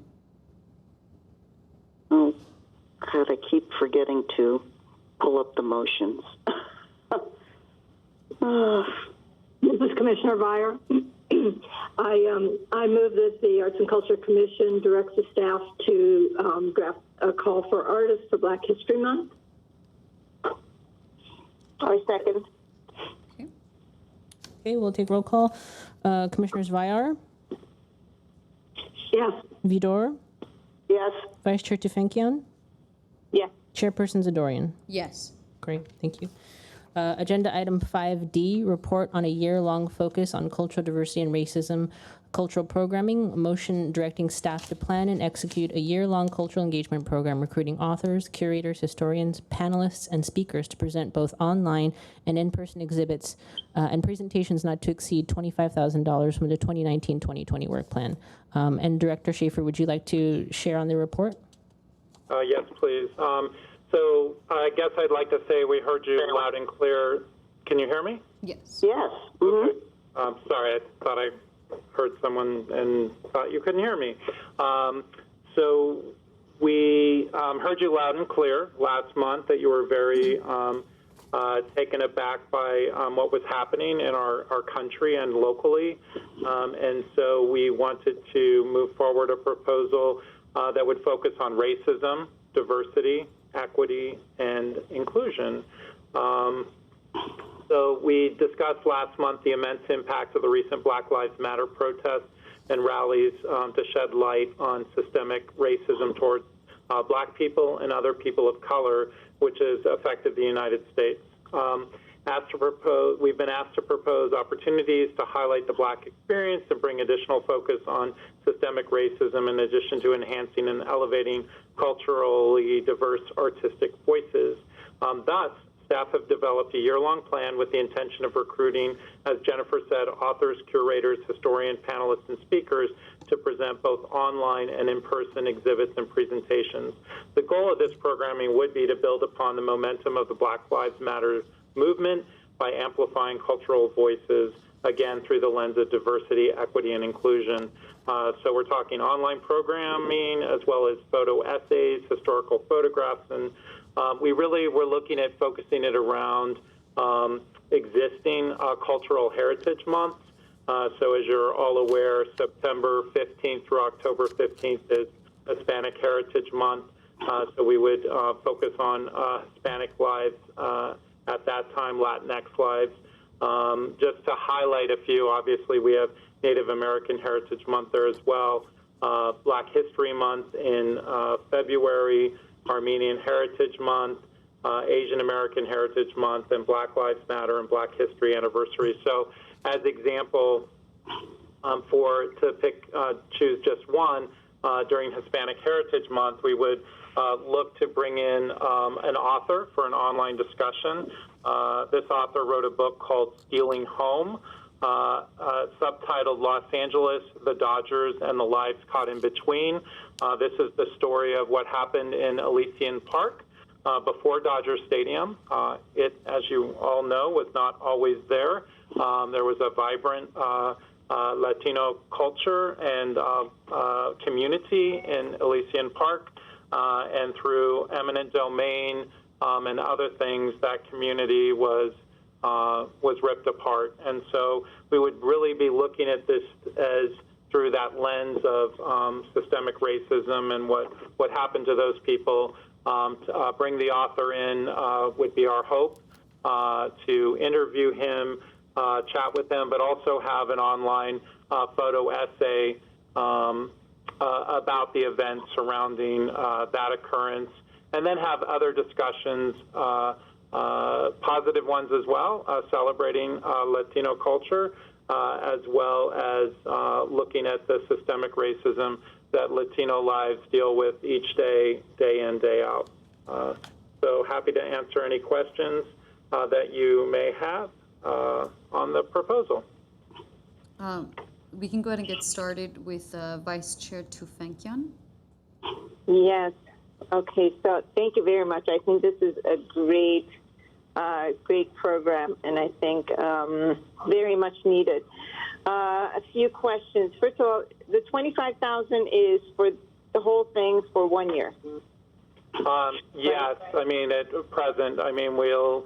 The hope is to bring in some great speakers, and we're hopeful that those funds would cover that. So it is possible I could come back if there's some great proposal, but for now, that's my hope.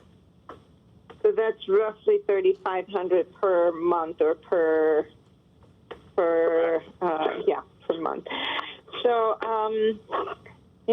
I think it's all very good in focusing on the richness of each culture or their or the questions that are going on in each culture. I think it's very important. However, I feel like maybe compartmentalizing them in each month, maybe we can do it a little different. I'd like to see if there's any other way that we could actually build bridges between these cultures and engage these different voices and,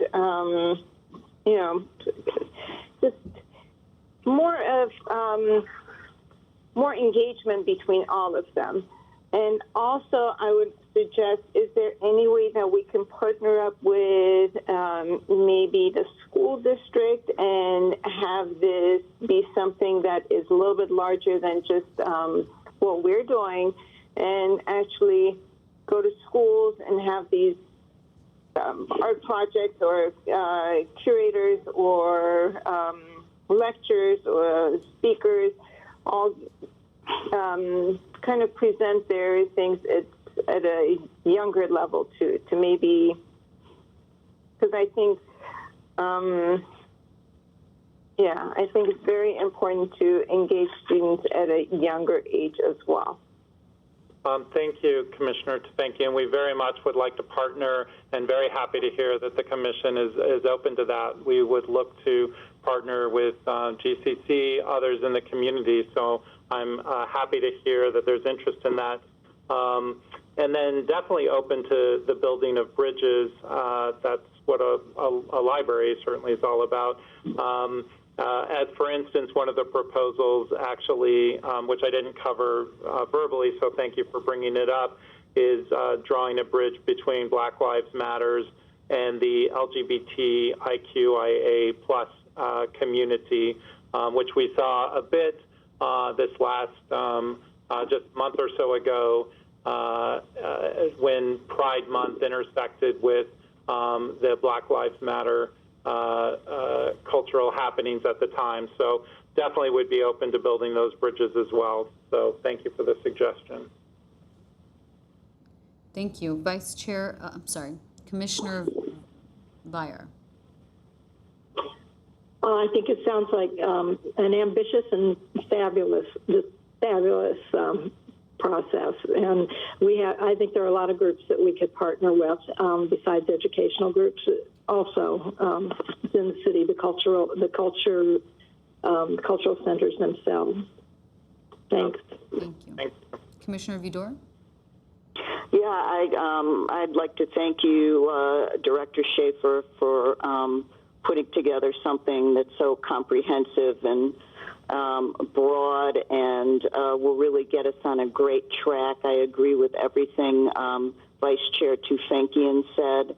I would support all of her suggestions, and was also wondering, we're doing the Black History Month call to artists, but in this sort of cultural discussion and interaction that's going to go on across a number of different groups and ethnicities and, races and everything, is there any way we can interweave the arts component, the public art component, into the whole thing, so that, I think focusing on Black History Month is fantastic. Obviously, we have a short period of time, and you can't do everything, but is there some way we could include the arts in all aspects of this year-long focus?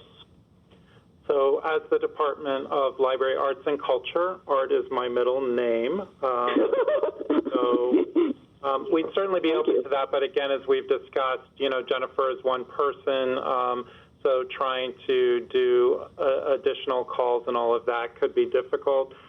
Certainly we would look to bring arts components into it, but I would probably have to revisit with you all to raise the budget, because I don't think for the $25,000 that we could do that on top of it. So let us go back to the drawing board a bit on that part of it, but my hope is that you would approve this component so that we can start reaching out to potential speakers, authors and the like.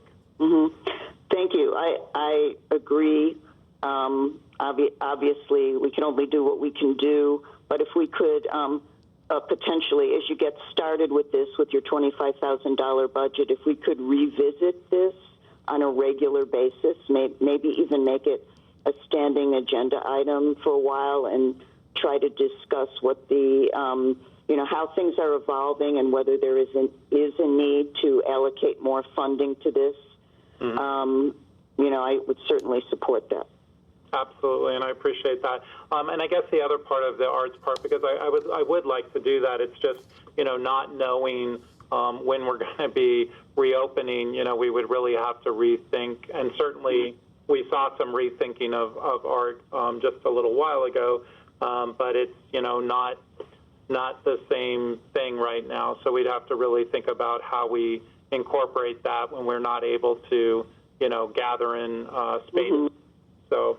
Right, and you certainly don't want to pay for a celebrity speaker that's going to cost a lot of money and you can't have a live audience. I completely understand. We have a feeling that a lot of this will have to happen online, but we're hopeful, as the months progress, that we will be able to physically gather. Thank you.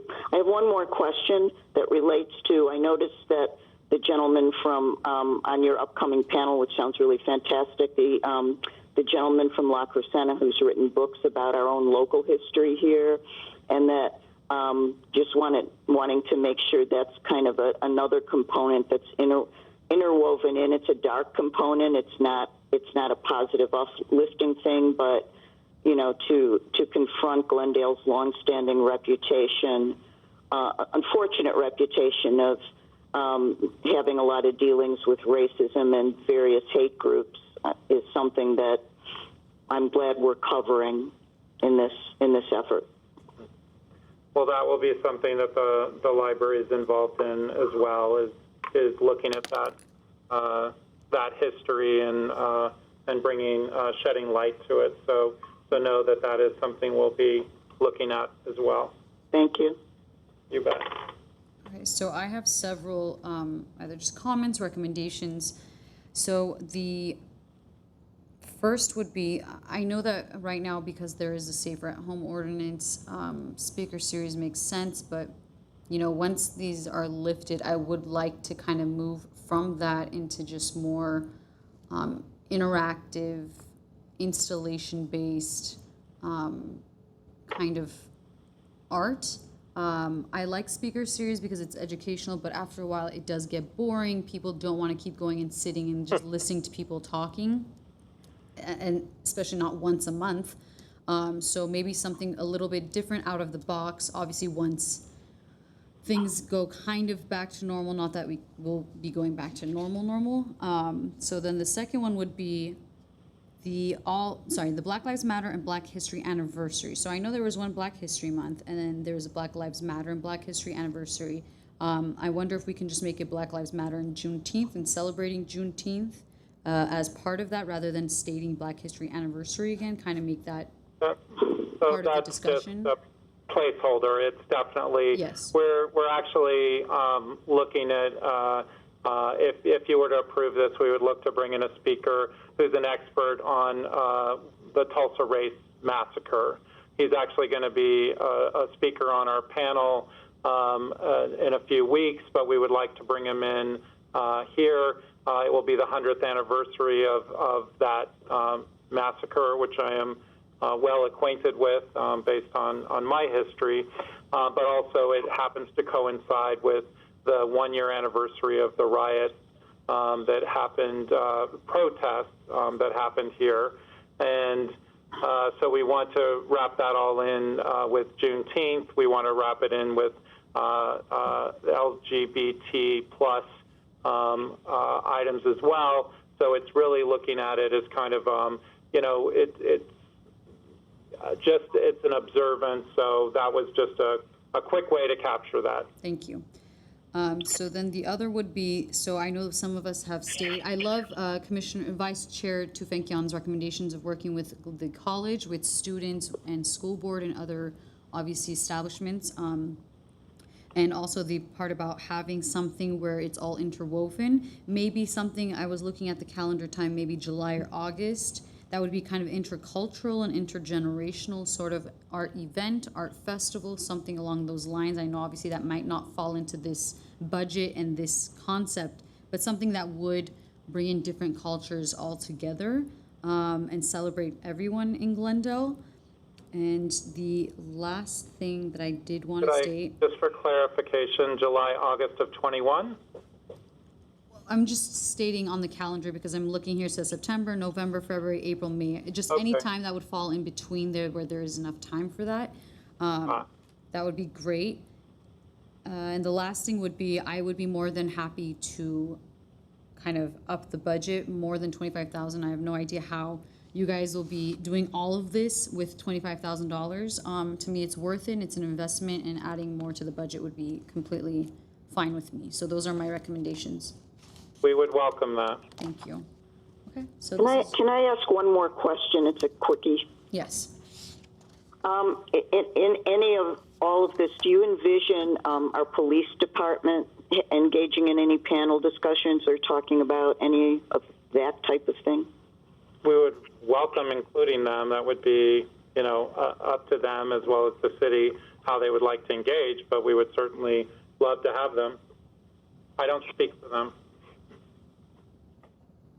Okay, thank you. So this is just a motion to note and file, correct? No? Actually, This is it's the a motion. action. Motion. For action. Oh, I'm sorry, I'm looking at the discussion item. So I can read the motion again just for clarity, and then Yes. I can we can make a move in a second. So the motion is directing staff to plan and execute a year-long cultural engagement program, recruiting authors, curators, historians, panelists, and speakers to present both online and in-person exhibits and presentations not to exceed $25,000 from the 2019-2020 work plan. Do we have a motion to move? We would welcome if the commission wanted to raise that to $40,000. Oh, I would love to do that. yes. Let's vote on that. Let's change the motion. So then motion with an amendment to the budget. Sure, and I have noted this, Mr. Grant, but not to exceed $40,000 from the 2019-20 work plan. I so move. Is that Commissioner Vidor? I Yes. second. Yes. Vidor and Viar. Second. And I second. Great. Thank you. And then I will do roll call. Commissioner Viar, Yes. Vidor, Yes. Vice Chair Tufenkian, Yes. Chairperson Zadorian. Yes. Great. Agenda item 6A, report on measure. Jennifer, if I may, thank you all. It's much appreciated. Thank you. Thank you. Agenda item 6A, report on Measure S, Arts and Culture Funding, motion to note and file. And we have Jennifer Hiramoto McLean here to present.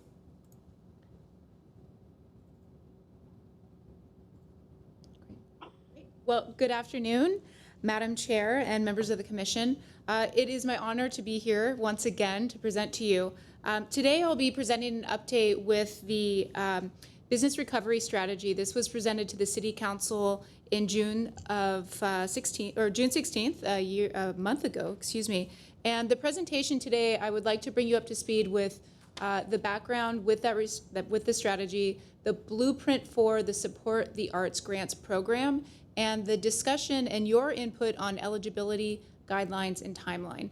And one thing I'd like to keep you in mind today is, as an economic development representative, it is really our goal to advance the business recovery strategy, but it is really the Arts and Culture staff and the Arts and Culture Commission that will be responsible for providing feedback on those guidelines, and then your staff will go ahead and implement those.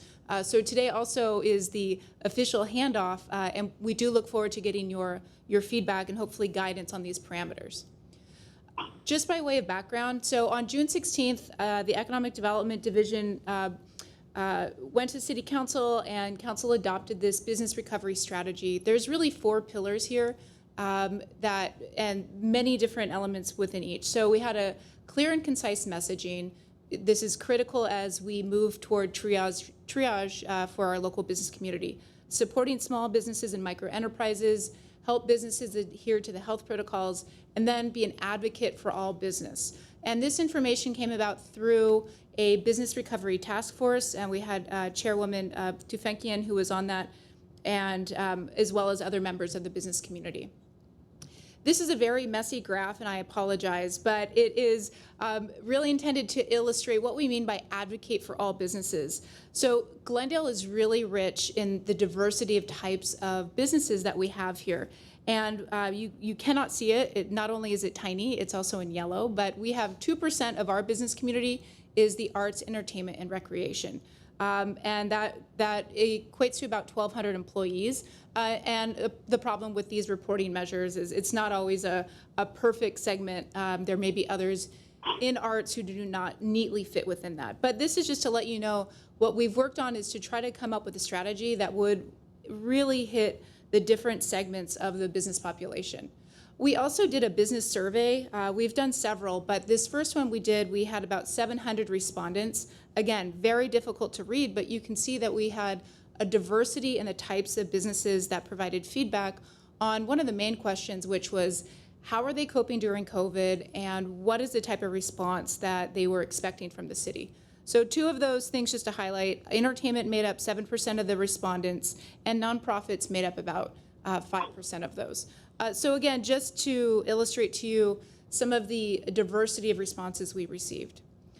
Now, the economic recovery package, action was taken at the Glendale City Council meeting on June 2nd, and we further built it out within the business recovery strategy. So there's a total of 6 funding measures that were authorized through Measure S. So this is all Measure S funds that have been approved. So the first was a small business recovery and assistance grant. And in fact, we just closed the application period for that yesterday. This is more than, we had $1.6 million in Measure S funds on top of a CDBG grant. So these are all small business grant programs, $5,000 or less. We also had a restaurant relief program, Alfresco Glendale.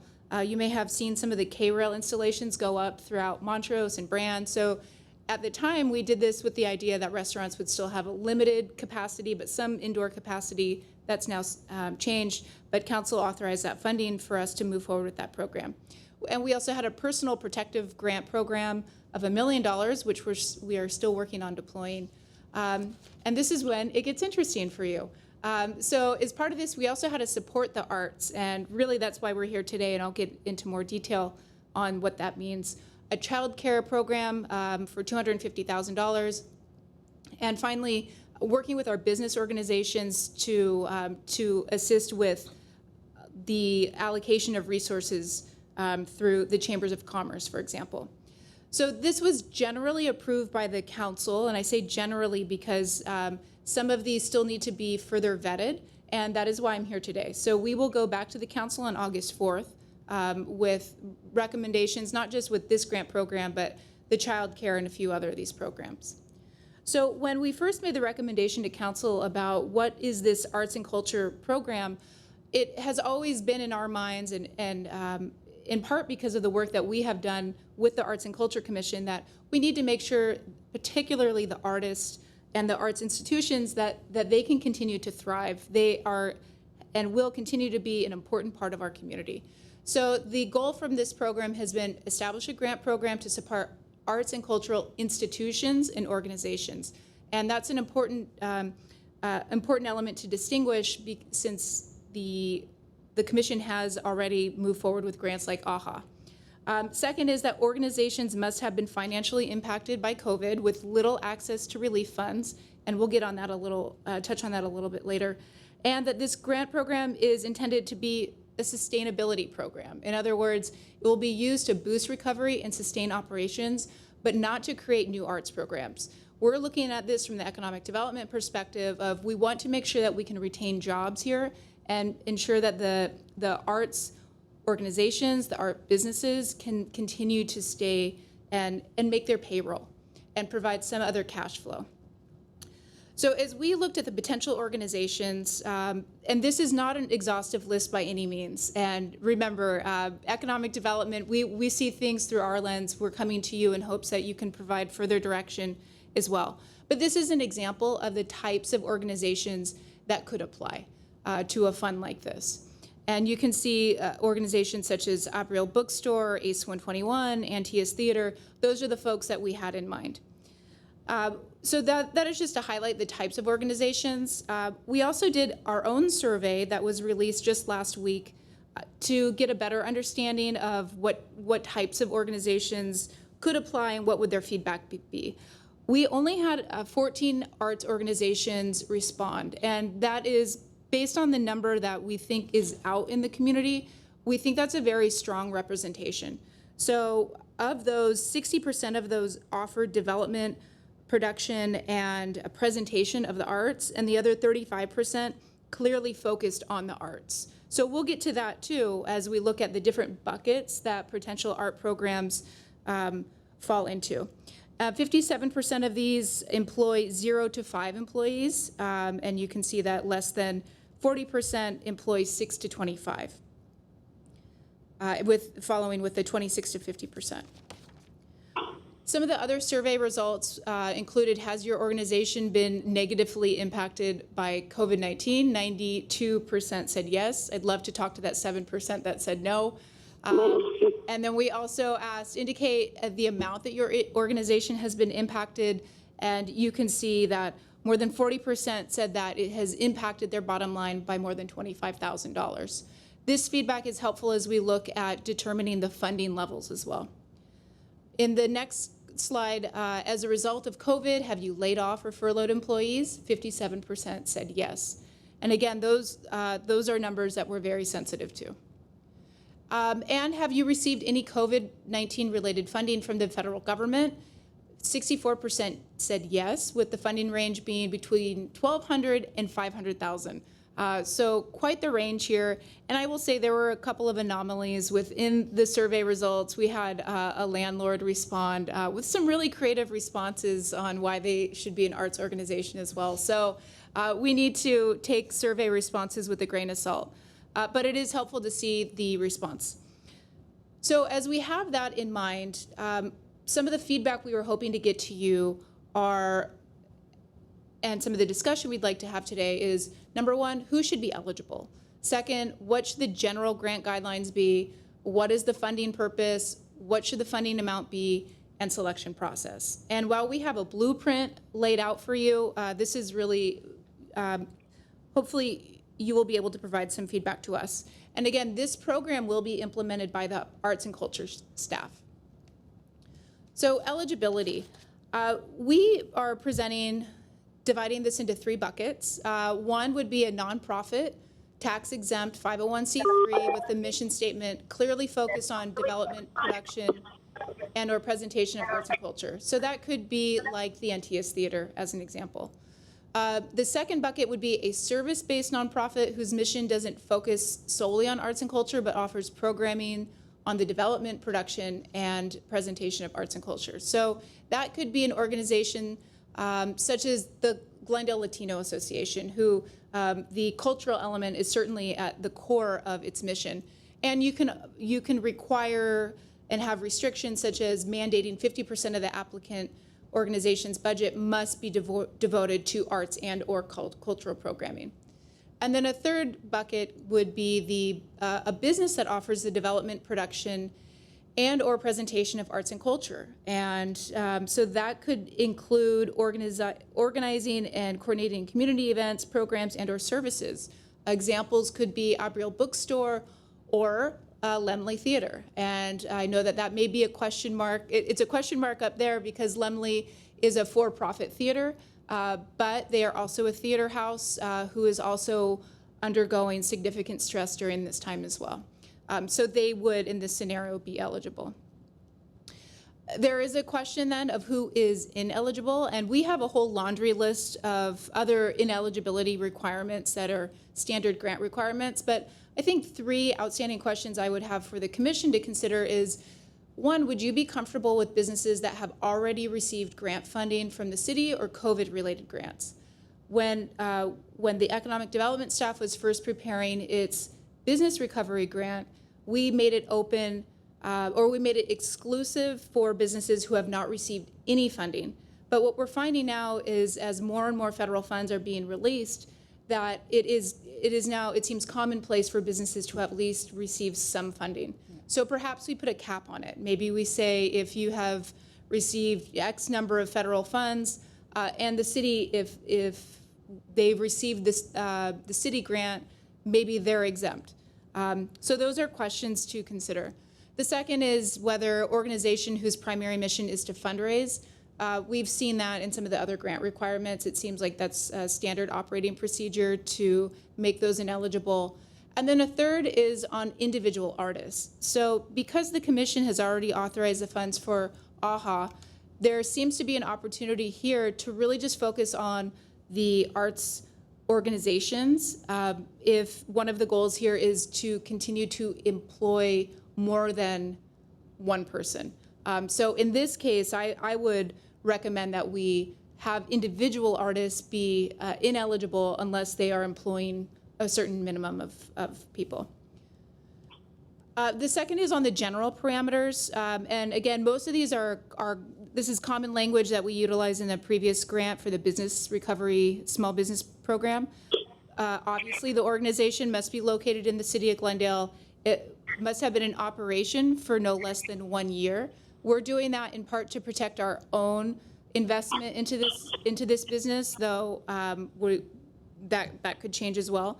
That organizations must have a majority of its arts and culture activities in Glendale for no less than 1 year as well. So they must actually have these activities here. Organizations must have the ability to demonstrate that they're financially impacted due to COVID-19. I mentioned that too because to reiterate that this will be a staff-intensive review process. Even if we do have only, let's say, 30 applicants, there will be an extensive amount of documentation we would need to ask for. And then this would be if you were to move forward to focus on the organizations, that organizations must staff a minimum of 5 employees and a maximum of 100 employees. So that number can change. We chose the 100 employee amount because more than 75% of the businesses in Glendale overall employ under 100 employees. Did that make sense? Yeah. Okay. Thank you. I twisted myself up. So this is getting to the funding purpose. So what can the grant funds be used for? Again, this is really to sustain operations, employee payroll, employee sick time payroll, working capital to continue operations, payment of outstanding businesses expenses, and or adaptive practices that are needed to remain open. So we have heard that comment, and it was something that we asked of the survey respondents, which was, have you taken on different types of programming? Have you done things virtually? Have you done other elements to try to keep your programming going? So that seems to be an important element as well. And finally, the funding amount per grant. So this is something that we would look for direction from you on, but the City Council did authorize the $500,000 in Measure S funds.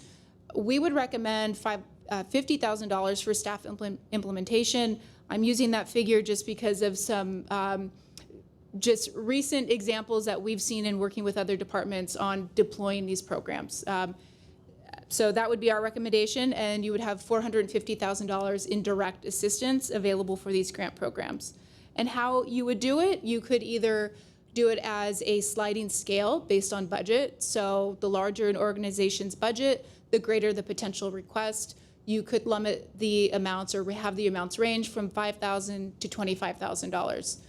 Option 2 could be one amount per organization. So assuming we had 30 qualifying organizations, they would get $15,000 per organization. That takes you right at the $450,000.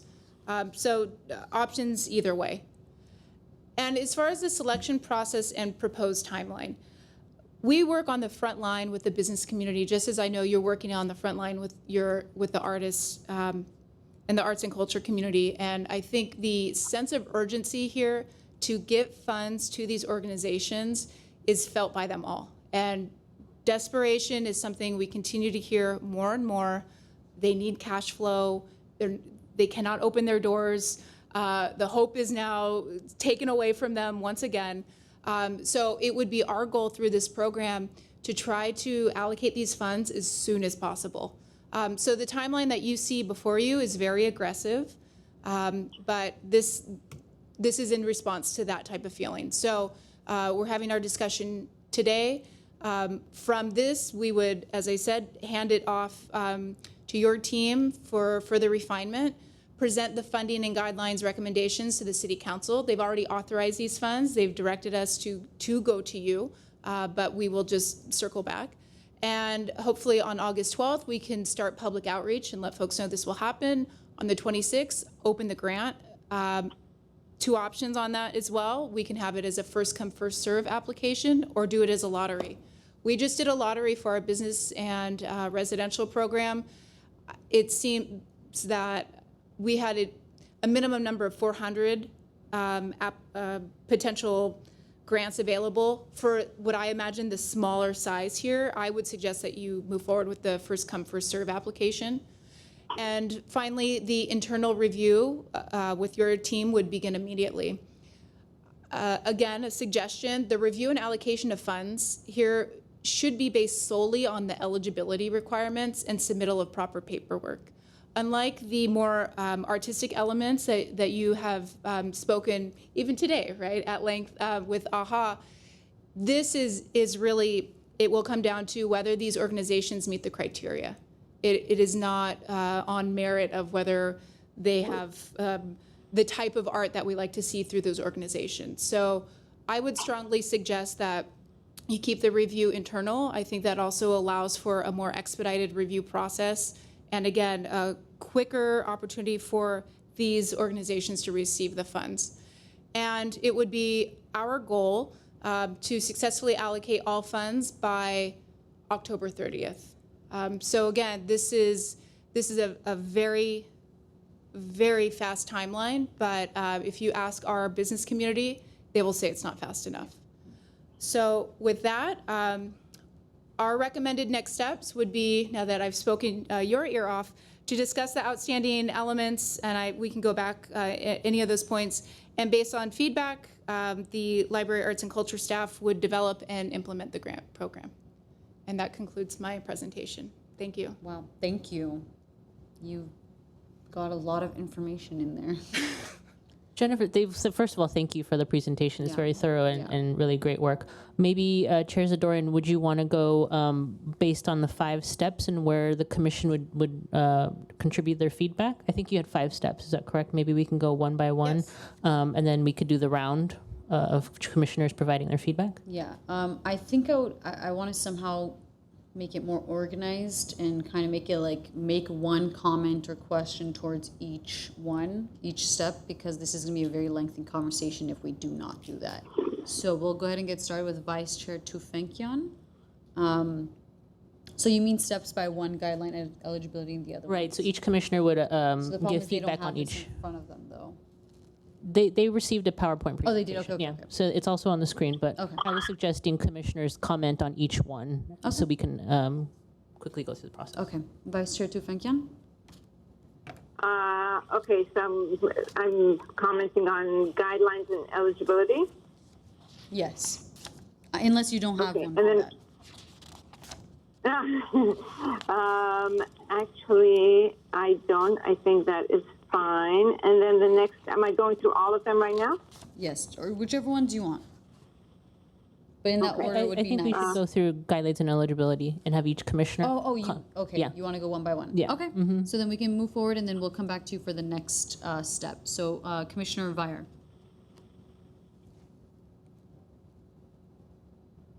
What am I commenting on? The guidelines and eligibility. Did you have any questions or recommendations, comments on this? No. No. Okay. Thank you, Commissioner Vidor. Which slide are we looking at? The first one. That's. Can we put that on the screen actually, so if they're at home they can see it right now? It's a Slide 14. Slide 14, yes. Slide 14, okay. This would be in regards to guidelines and eligibility Who and is eligible ineligibility. general? Okay. Well, certainly, I mean, this is, first of all, I'm surprised that this entire program is going to be implemented by the arts and culture staff, because as we just discussed in our previous discussions, we have one staff member, Jennifer. She's part-time. She's probably doing 3 jobs already, and she has a lot of calls and a lot of AHA and new program, things to implement. So in terms of running a grant program, you know, I can understand providing guidelines as to who should be eligible and, you know, what types of organizations or artists and to how much and what are the criteria. But actually implementing the program is a full-time position. So does the Arts and Culture Department have the staff to handle this? I can already tell the answer is no. And I'm a little confused, just as you are, because I had thought that this is something that would only come to us for recommendations, but would not be implemented by us because we did not have the staff. I thought it was something along the lines of kind of like the Arts Off Street, where you guys were going to be doing renovation, the economic development. You came to us, kind of asked for recommendations, kind of did a presentation, and then moved on to council. So I'm also a little worried about that. Yeah, and the program itself, I mean, I think it's fantastic that the $500,000 has been set aside out of Measure S to support arts organizations in the city, especially the big ones who have a big impact and are nonprofit and are suffering. But also the Economic Development Department has a huge grasp on all the other relief programs that are going on. We are not involved in that. So, you know, that I hate the word synergy. Everybody uses it all the time. But, I mean, there's a tremendous amount of synergy there between the way those other programs are being administered and the way this one will be administered. And so I'm not sure I understand why this, I mean, I think we should have input and advice to give in terms of who should be eligible and what the eligibility criteria should be, but I don't understand why this entire program and its administration is being given to Library Arts and Culture. This also might be kind of a miscommunication between us and our council members that appointed us. I think it was also our job to communicate with them and make sure they knew what we also kind of our input into their decision to shift it over to us. But sorry, you were going to say something. Oh, yeah, no, I think the intention of today is to really, as Jennifer mentioned, get the feedback from Commission for eligibility with the intention that it's going to be a streamlined process so that if this is, when it is added to my plate, it's done internally, it's based on eligibility, it's something that I can do relatively quickly and fast so that we can make sure that the money is spent quickly. This would not be something that would have a bigger committee process. It's mainly to focus on the eligibility and who can qualify to apply for a grant like this. And I know this is probably out of order, but that $50,000 that would be given to staff to implement, does that mean given to her? Does that mean another staff member? What does the $50,000 encompass? So that it would really be at the discretion of, again, the arts and culture and how you wish to implement that program. We do know now the benefit of rolling out a couple of these grant programs is that you do need to take into account staff time for this. We have discussed with Jennifer that the economic development staff we do have a marketing intern who can also support with this. And just as you're going through the implementation of these, the Economic Development Division is now responsible for deploying a total of 6 of these types of programs for the total of $4.2 million. So our direction has been to divide and conquer. So, however, if at this point we can go back to council, we can also further discuss offline, and we can let council know that we may need to hire a part-time staff, or it's recommended through the arts and culture team that they would need to hire a part-time person to assist with that. That could be all part of the consideration. But we also, and I should defer to the director as well, as he knows his budget better than I. Just to quickly chime in, I think, go ahead, Director Schaefer.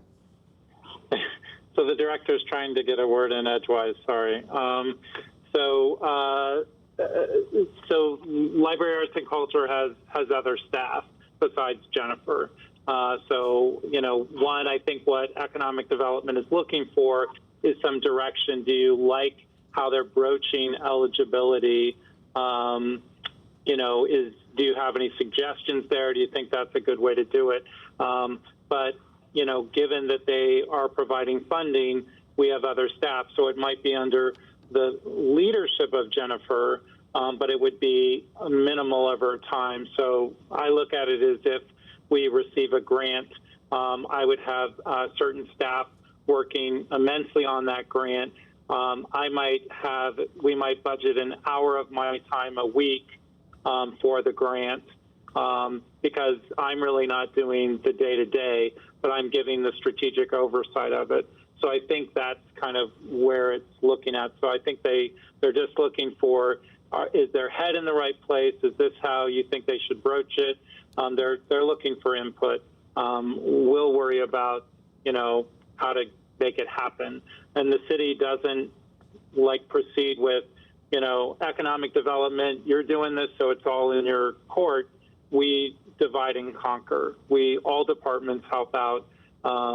So I think they're just looking for direction. Okay. Thanks. Thank you. Then we can just go ahead and move forward with our comments and what recommendations we have. So I'm sorry, Commissioner Vidor, did you have any other questions on guidelines? Oh, okay. We're not starting with Commissioner Tufinkian? No, she already talked about guidelines. Oh, okay. Well, yes. Well, that clarifies everything. Thank you very much. I just wanted to make sure that we weren't putting staff in an uncomfortable position. But I just want to reiterate or just say for the first time that I didn't mean to be misunderstood, and I totally agree with that and support the idea of departments working together and there being a lot of crosstalk and evaluation of things through different lenses. And, this is a wonderful opportunity to do that. And, certainly happy to be in an advisory capacity on this. I think that the major arts producing organizations, nonprofit arts producing organizations in Glendale that serve Glendale and possibly as well as the greater regional community, drawing people into Glendale would be the top priority for looking at whether they're eligible for a grant. So they would be first. And then organizations that support the arts in some way, like graphic designers who make film. I don't know exactly how to describe it, but you mentioned it, Jennifer, in your presentation. So those would be very important. And definitely, since this is a business support issue, I don't see why we wouldn't want to support our important and very few businesses in Glendale that are producing art and contributing to our arts and cultural environment. I would put the the Monas and the ACE 121s and the producers of art at the top, and then the auxiliary ancillary second, and business third, and then look at how much where their gaps are, either in employment or in budget. Like, we're going to have to file for bankruptcy if we don't get this amount of money. So employment and amount of money, and then also looking at what kind of funding they're getting from other sources, so that we know, how much of the total they need is going to have to come from the city versus other sources. So that's my comments. Okay, thank you. So I don't think I had any questions on guidelines and eligibility. Let me just. Chair Sidorian? Yes. Could I ask a question of Commissioner Vire? And I think I know her answer, but so you, or maybe Commissioner Vidor, so I doubt I won't put words in your mouth. Would DreamWorks and Disney be eligible in your mind? Well, aren't they over 100 employees? Yeah, so, okay. I just wanted to make sure when we're looking at guidelines that we're looking at the right size businesses. So, sorry, I didn't have the guidelines in front of me that were proposed. Yes, they are far over 100 employees. Yeah, so they're not eligible, right? No. Yeah. This is Commissioner Vire.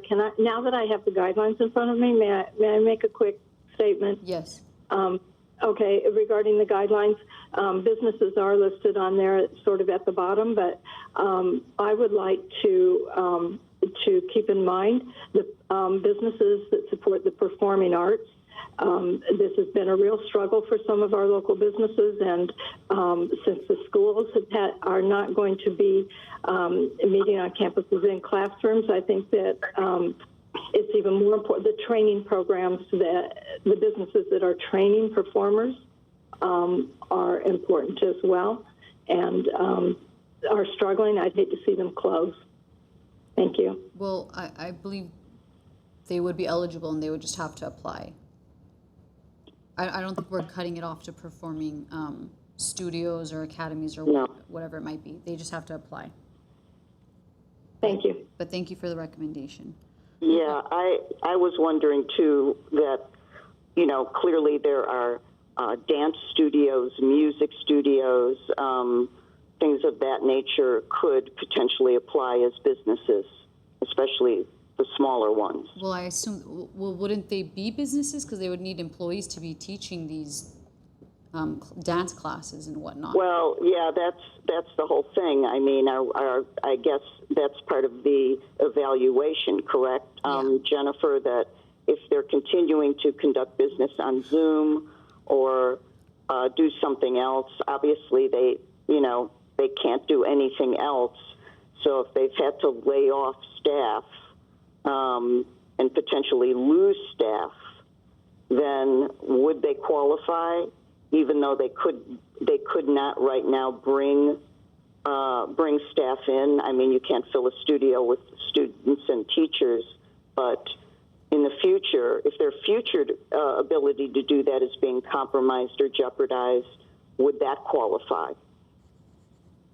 Yes, thank you, Commissioner. So I think under the guidelines right now, they would qualify, and whether they're closed right now, even temporarily, that would not impact their eligibility. But I do think that is a very important distinguishment, or that we should add regarding the dance studios and some of the other artistic cultural businesses. We can make sure that we add some of that language in there, and by we I mean Jennifer. Yeah, I'm thinking of something like, and I know there are a few dance companies in Glendale, and I know, I know very well Metzler Violin Shop, where there's a whole teaching element going on there, and getting to all these people so at least they have an opportunity to apply and they know what's going on. I assume that you know that whole community, and we can successfully reach out to them. Yes, well, we would certainly work on the outreach component. That is something that we did not go into great detail, but together between Library, Arts and Culture, and Economic Development, and citywide, we would be very aggressive in pushing out this information. I do think we may need to further vet out this the dance studios and have some specific language in there, because there may be other studios suddenly that might think that they fall into that bucket. For example, a Taekwondo studio, would they be eligible for that? So I think we just need to refine that point, just so that we're clear on how we are defining arts and culture. Exactly. I mean, I was not thinking martial arts when I was thinking about supporting the arts. So, yeah, interesting question.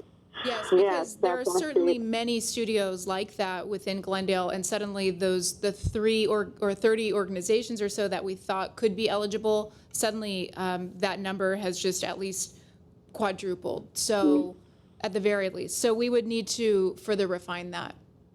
Yeah, and I guess I have strong feelings about that, because many people put arts on as a suffix on what they're doing, and you could even say culinary arts is an art form, but I would prefer to limit it. I'm not sure how, but not be too inclusive, because there are other avenues in your entire relief program to which these others could apply. Correct?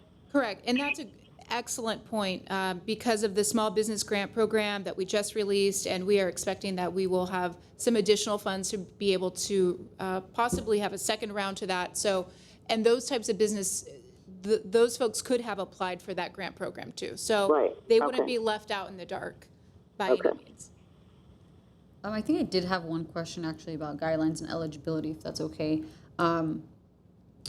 So if they already got money from Glendale grants, they would possibly be ineligible. It's just a number of how small or large is that amount, I'm assuming, and also federal. So my recommendation, I don't know how my other fellow commissioners would think, but or feel about it. If they've received federal, I would say that that's okay. However, if they've already received Glendale funds, that they would not be eligible to receive more. Because the federal is much broader of an umbrella. It encompasses almost all businesses. However, Glendale has already covered the basis for a lot of different types of businesses, nonprofits, whatnot. This is specific to people who have not yet received in Glendale. It wouldn't make sense for them to double dip within two different types of grants. So that would be my recommendation. So I have a clarifying question for that. So for example, if Mona applied for AHA, they couldn't apply for No, this. not for AHA. I'm referring to just the grants that have been given in The reference small business. to small businesses. So not Mona, not our art programs. okay, even though that's still Glendale City money, you're Yes. okay with that? Just because Right, Mona's AHA is an wouldn't. entire AHA is a project. It's project Yeah. based. This is not project based. Right. This is based off of COVID and the fact that they are not making as much money as they would if their employees were working in the office or whatnot. It's from money lost compared to making more money by having a very cool project that's just in a temporary time. Okay, just for clarity's sake. And then to add to that, is there a cap that would be of how much they could receive? Like if, Yeah, so I'm sorry to keep using Mona, but Mona's the example that we have right now. If Mona were to receive $15,000, is the cap, if they were to apply for this grant, $30,000 total? Do we want to add a cap, or is it I think whatever the what is fund would the be? cap in? I'm sorry. What's the amount for most small businesses? Is there a number that you guys are giving, or is it based off of the business itself? Is it specific to every business? Isn't that one of the questions that we need to address? So that was one of the survey questions that we've asked, and it's something that we've asked multiple times. It seems that there's a range, and it's business by business, but the range is quite large. It's usually dependent upon what their operating budget is. Okay. So we could have it be commensurate with whatever their operating budget is. So if they have, What I'm saying is it's not just one number for every business. Correct. It's not, we're not giving everyone 5,000. It's not like a stimulus check where everyone's getting $1,000. It's based off of every business. oh, I'm sorry, for the City of Glendale Yes. grant, yes, it's one check, $5,000. Oh, okay. Oh, okay. So then maybe we can put a cap. So, It's okay. So I thought maybe there were two options. Yes, that is correct. There were two grant programs between the Community Development Block Grant Program, which was intended for businesses that employed low-income employees, and there was the other Small Business Recovery Grant, which was taken directly from the Measure S funds. But both of those grants are $5,000. Okay. So I don't know if we can really put a cap, because if we say the cap is 5,000, anyone who's received that will be left out. Well, I think the direction you gave is actually quite clear by saying that the federal grant is permissible. Okay. But if you receive the business recovery grant, then you are ineligible. And there's no cap for the federal is what we're saying, possibly. Yes, we would have to self-certify, well, they would need to self-certify that information as well. How much they've received. Correct. So I think if they are getting, one way to look at it is if the federal government authorized X number of funding for that program, it is likely because they needed that amount of funds. So Glendale Arts, for example, I'm not sure what they received, but they would have likely received far more than Abriel Bookstore. Yeah. And will likely continue to still have a gap that they need to fill. But again, this is something that we can also do some additional research on. If you give us a general parameter that you say we would feel comfortable with capping that, but we're just not sure which amount that is, we can determine that cap. When we refer to federal, are we referring to the PPP loan or? Correct. There's several. There's the PPP loan, but there's also the EIDL, the emergency income disbursement loan. So there's the possibility that somebody could be getting all three or even more help. It is, but that may not be the worst case scenario, because if they're receiving the federal grants, what we're seeing more and more as each week goes by, more and more businesses are stating that they have received one or the other, either the PPP or the EIDL. Now, the EIDL is still a loan, so they still do need to pay that back at some point. PPPs, as long as they haven't laid anybody off, Correct. They don't need to pay it back. Correct. And can I ask a question? It's Arlene. Just to make sure I'm clear on something you mentioned before. So we have a firewall, so to speak, between Art Happens Anywhere grants and the relief program, in that, for example, if somebody has an AHA grant and they got Measure S relief, they couldn't take some of that money and use it for the AHA project they're working on. These two things must be mutually exclusive. They couldn't. We can't allow them to hire an employee as part of AHA, and they can't use Measure S funds to support a project grant that they got from us. So that they're completely separate things, used for separate things in all cases. May I say something? I don't know what she Well, isn't AHA mostly Project. artists? Yeah, it's Yeah. individual artists. The only one would be, let's say, Mona or GYO. But there are some organizations, and there might be more. So just want to make sure we clarify that. So duly noted. Again, we'll work on the language to try to refine that. Okay. I do just want to do a quick time check. We're only supposed to have the room until 5 o'clock. It's closing in on a 3-hour meeting at this point, and we have a 2 other presentations. So if we can quickly move through the next steps, that would be great. Yes. Okay, so can we just do it where we just give any recommendations we have? Because I don't know if we have to go by the numbers. So Caroline, Vice Chair Tufenkin, if you want to just give any recommendations at all, and then we can just keep moving forward, because I don't really have some. Yeah. Quick one thing regarding general parameters. Organizations must staff a minimum of 5 employees to maximum 100. A dance studio might have fewer than 5, and I don't think it's something that I don't think there's someone that we want to exclude. So is that something we need to look at? Is how did 5 come about? I agree. Because there could be a bookstore that has 2 people. I'm sorry, go ahead. And then what grant fund or what grants can be funded for? Okay, that's good. Funding amount. Now, this was I thought that we were looking at these 2 options. Larger budget, the greater the potential request, between $5,000 to $25,000, right? Or one amount per organization, $15,000. If we're to pick one or the other, I think I would go with the first, saying, if there's a bigger budget, it should be the larger amount. If I'm understanding this correctly. And yes, Commissioner, you are. Thank you. Okay. That's it for me. Thank you. Commissioner Viar? Sorry. No, I don't have any further recommendations. Thank you. Thank you. Commissioner Vidor? At this point, I don't have any further recommendations. Okay. I actually have a question. Can we forward you anything if we think of it later? Is that possible? Or am I sending it to you? I'm sorry. So if any of us have recommendations later that we can think of, I know that we're kind of rushing now, so we might not think of everything. Send them to Jennifer via email, please. That would be kind of the best option. I agree with Vice Chair Tufenkin about the minimum 5, just because there might be a bookstore or whatnot that might have 2 people, but that could be very devastating to the entire bookstore, that they're not making any money, even if they have just 2 people working. So I agree with that, and if I think of anything else, I will go ahead and forward to Jennifer, our Jennifer with library, not the economic development Jennifer. I'm kidding. So thank you very much for your presentation. And I guess we can go ahead and motion to note and file. And thank you for coming, presenting, and taking all our recommendations and passing it on to our department, I guess. It is always my pleasure. Thank you very much. Thank you.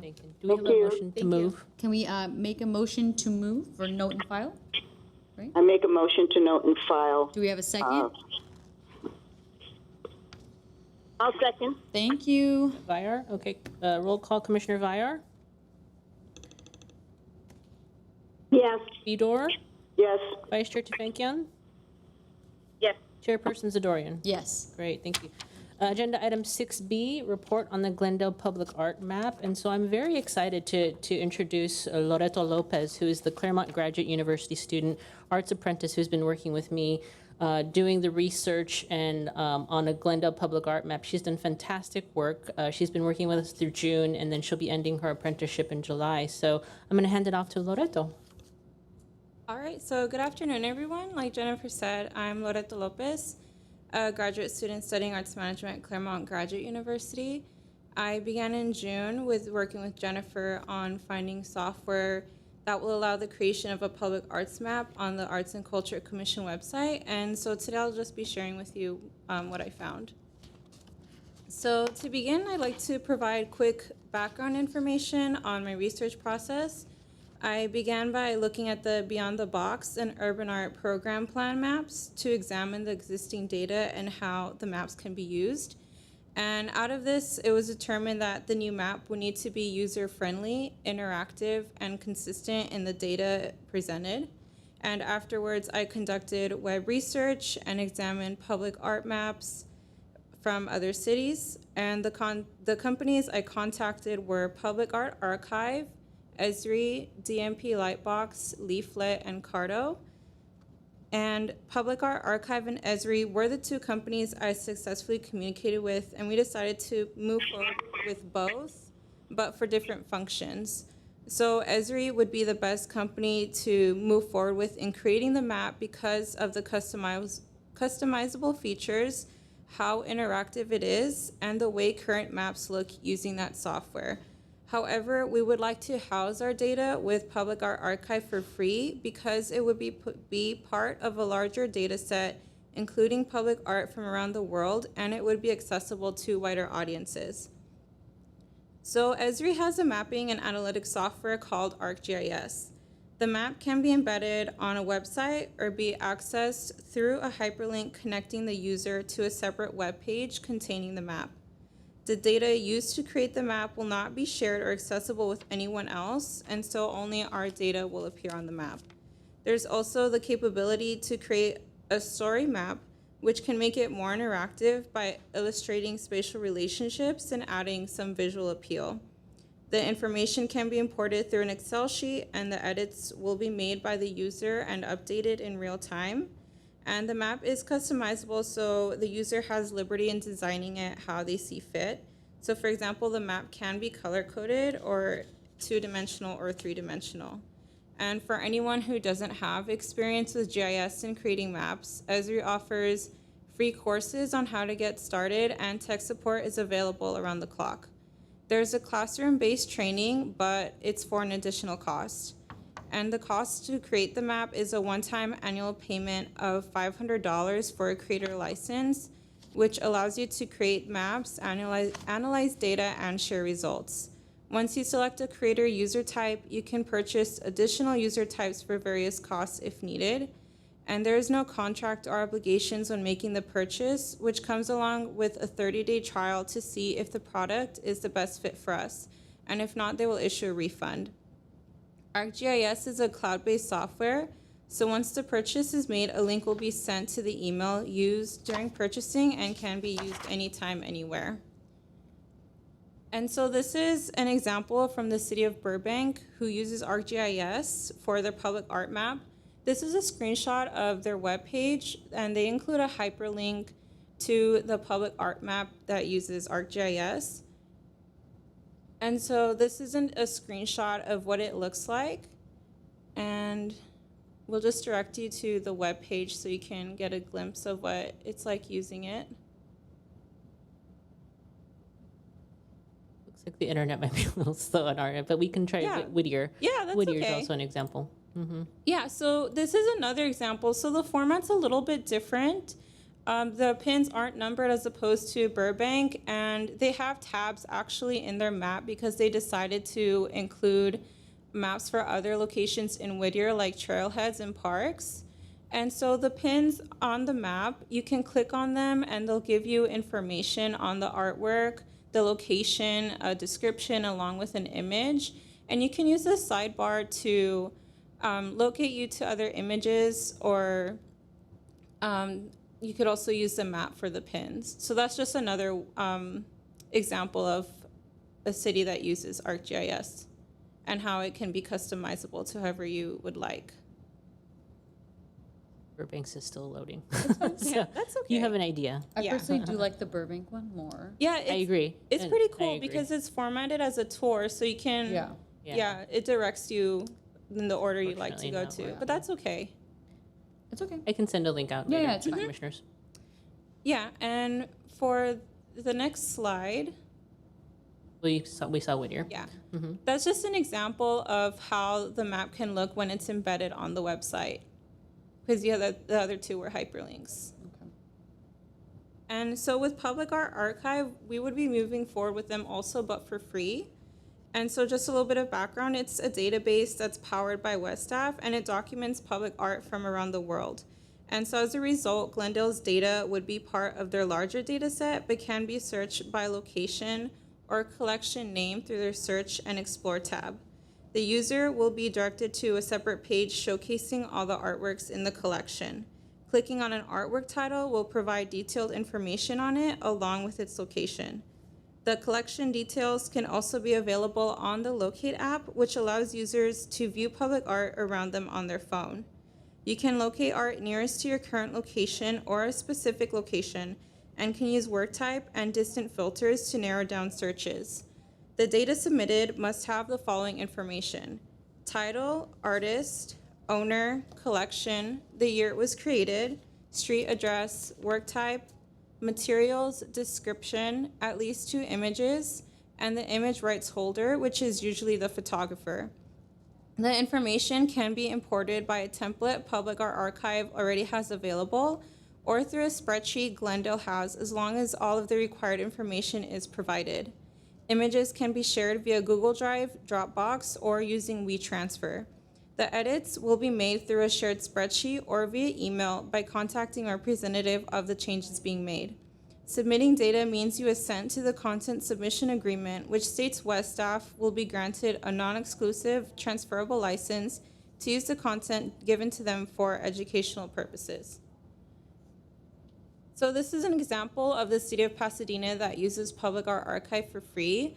This is a screenshot from their webpage, and there's a brief description stating that they use that database to house their art, and they provide a hyperlink as well as another link that will take them to the Public Art Archive site. And this is a screenshot of what their collections showcase looks on their website. On the left, you can filter it by material, work type, and artist. And on that webpage will appear all the public art that the city has. And if you go on the webpage, I can show you what it's like when you click on an artwork.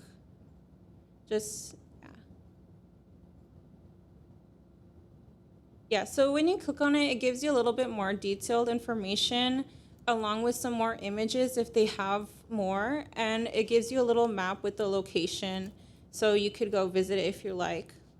And yeah, it's just a little bit more details than what's on the other page. And this is a screenshot of the Locate app on the desktop. You can browse the artwork by location, and the pins will pop up on the map on the right. And on the left, you can navigate the sidebar, and you can click on it, and it will be the same as before. It'll give you some more detailed information on the artwork. And if you see on the right in the green bar, there you can filter it by distance and artwork type as well. Yeah, so if you all have any questions, I'd be happy to address them. Okay, Vice Chair Tufenkian. Well, just to save time, I do not have any questions, but I think it's a great thing. Thank you so much for doing this. Of course, thank you. Thank you. Commissioner Vier. No questions. Very helpful, though. Thank you. Thank you. Commissioner Vidor. Commissioner Vidor. Okay, we might have lost her. Hello? Oh, there we are. Okay. Hello? Yes. Oh, okay. Sorry, I was on mute. Does it help to know that the HPC commission meeting at 5 o'clock was canceled, so we don't have to be cut off? No problem. Okay. So anyway, no, I don't have any questions. I think it's great. I assume that the artists who contribute art to our public domain will have to know about this and be, that gets incorporated to all their agreements. And it's exciting because we need a lot of art so we can put it all on the map. So wonderful work. Thank you. Thank you. I agree with all as well. I have no questions because I already know it's in good hands. This looks amazing, and I'm looking forward to seeing everything that happens. It's definitely, we're moving in the right path of like what we're trying to see happen. So it's great. I'm very happy that you're on board. Thank you. Thank you. I appreciate it. Thank you. I wanted to just say thank you to Loreto. She's only with us for 2 months, so she's done fantastic work in these 2 months. And now she's going to pass the baton to me, and hopefully we can move the process forward. But thank you so much, Loreto. Has it already been 2 months that she's been with us? She's been with us for 2 months. Oh yeah. my, and we're just meeting. I'm so sorry about that. No It's terrible problem. times, but yes, thank you. I didn't realize that. Thank you very much. Wonderful. Yeah, thank you so much, Loreto. Thank you. Thank you. Okay, move on to, motion sorry, to motion to file. Do we have a motion? Motion to file. Second? Arlene. Now, second. Okay. Thank you. Vice Chair Tefenkian? We can move forward. Roll call, Oh, Commissioner Vyar, Yes. Yes. Vidor, Yes. Vice Chair Tefenkian, Yes. Chairperson Zadorian. Yes. Okay, agenda item 6C, 2019-2020 work plan progress. 2 quick updates that we have. Staff is currently working with all of the 7 approved artists for the Art Happens Anywhere program and are beginning the contracting process and to have artists begin working on the process, their proposals as soon as possible. Next, Beyond the Box Utility Box Mural program applications. We are planning to open the application on August 10th. We're working staff internally to update the call for artists, and we'll make sure to let the commissioners know when that application process is released. Those are the updates. Okay. No questions or comments? Quick question. On the call for artists for the box program, are we including something about you could be creative and make it interactive, or, to the issue we discussed at one meeting, like doing something different, and the one artist who came and discussed some ideas he had? Oh, I'm sorry. Yes, I'm remembering now. Ricardo Cerezo. Yes. Right. I That's can right. circle back with him and get those suggestions. We can make sure to incorporate that as well. Okay, great. Thank you. Thank you. Okay, I guess we can move forward. Agenda item 7. Sorry, commission staff comments. Does anyone have any comments? No, great work. No. Thank you. Okay, we can move forward. Written communications 8. No written communications we have. Okay, we are adjourned. Thank you, everybody. Thank you.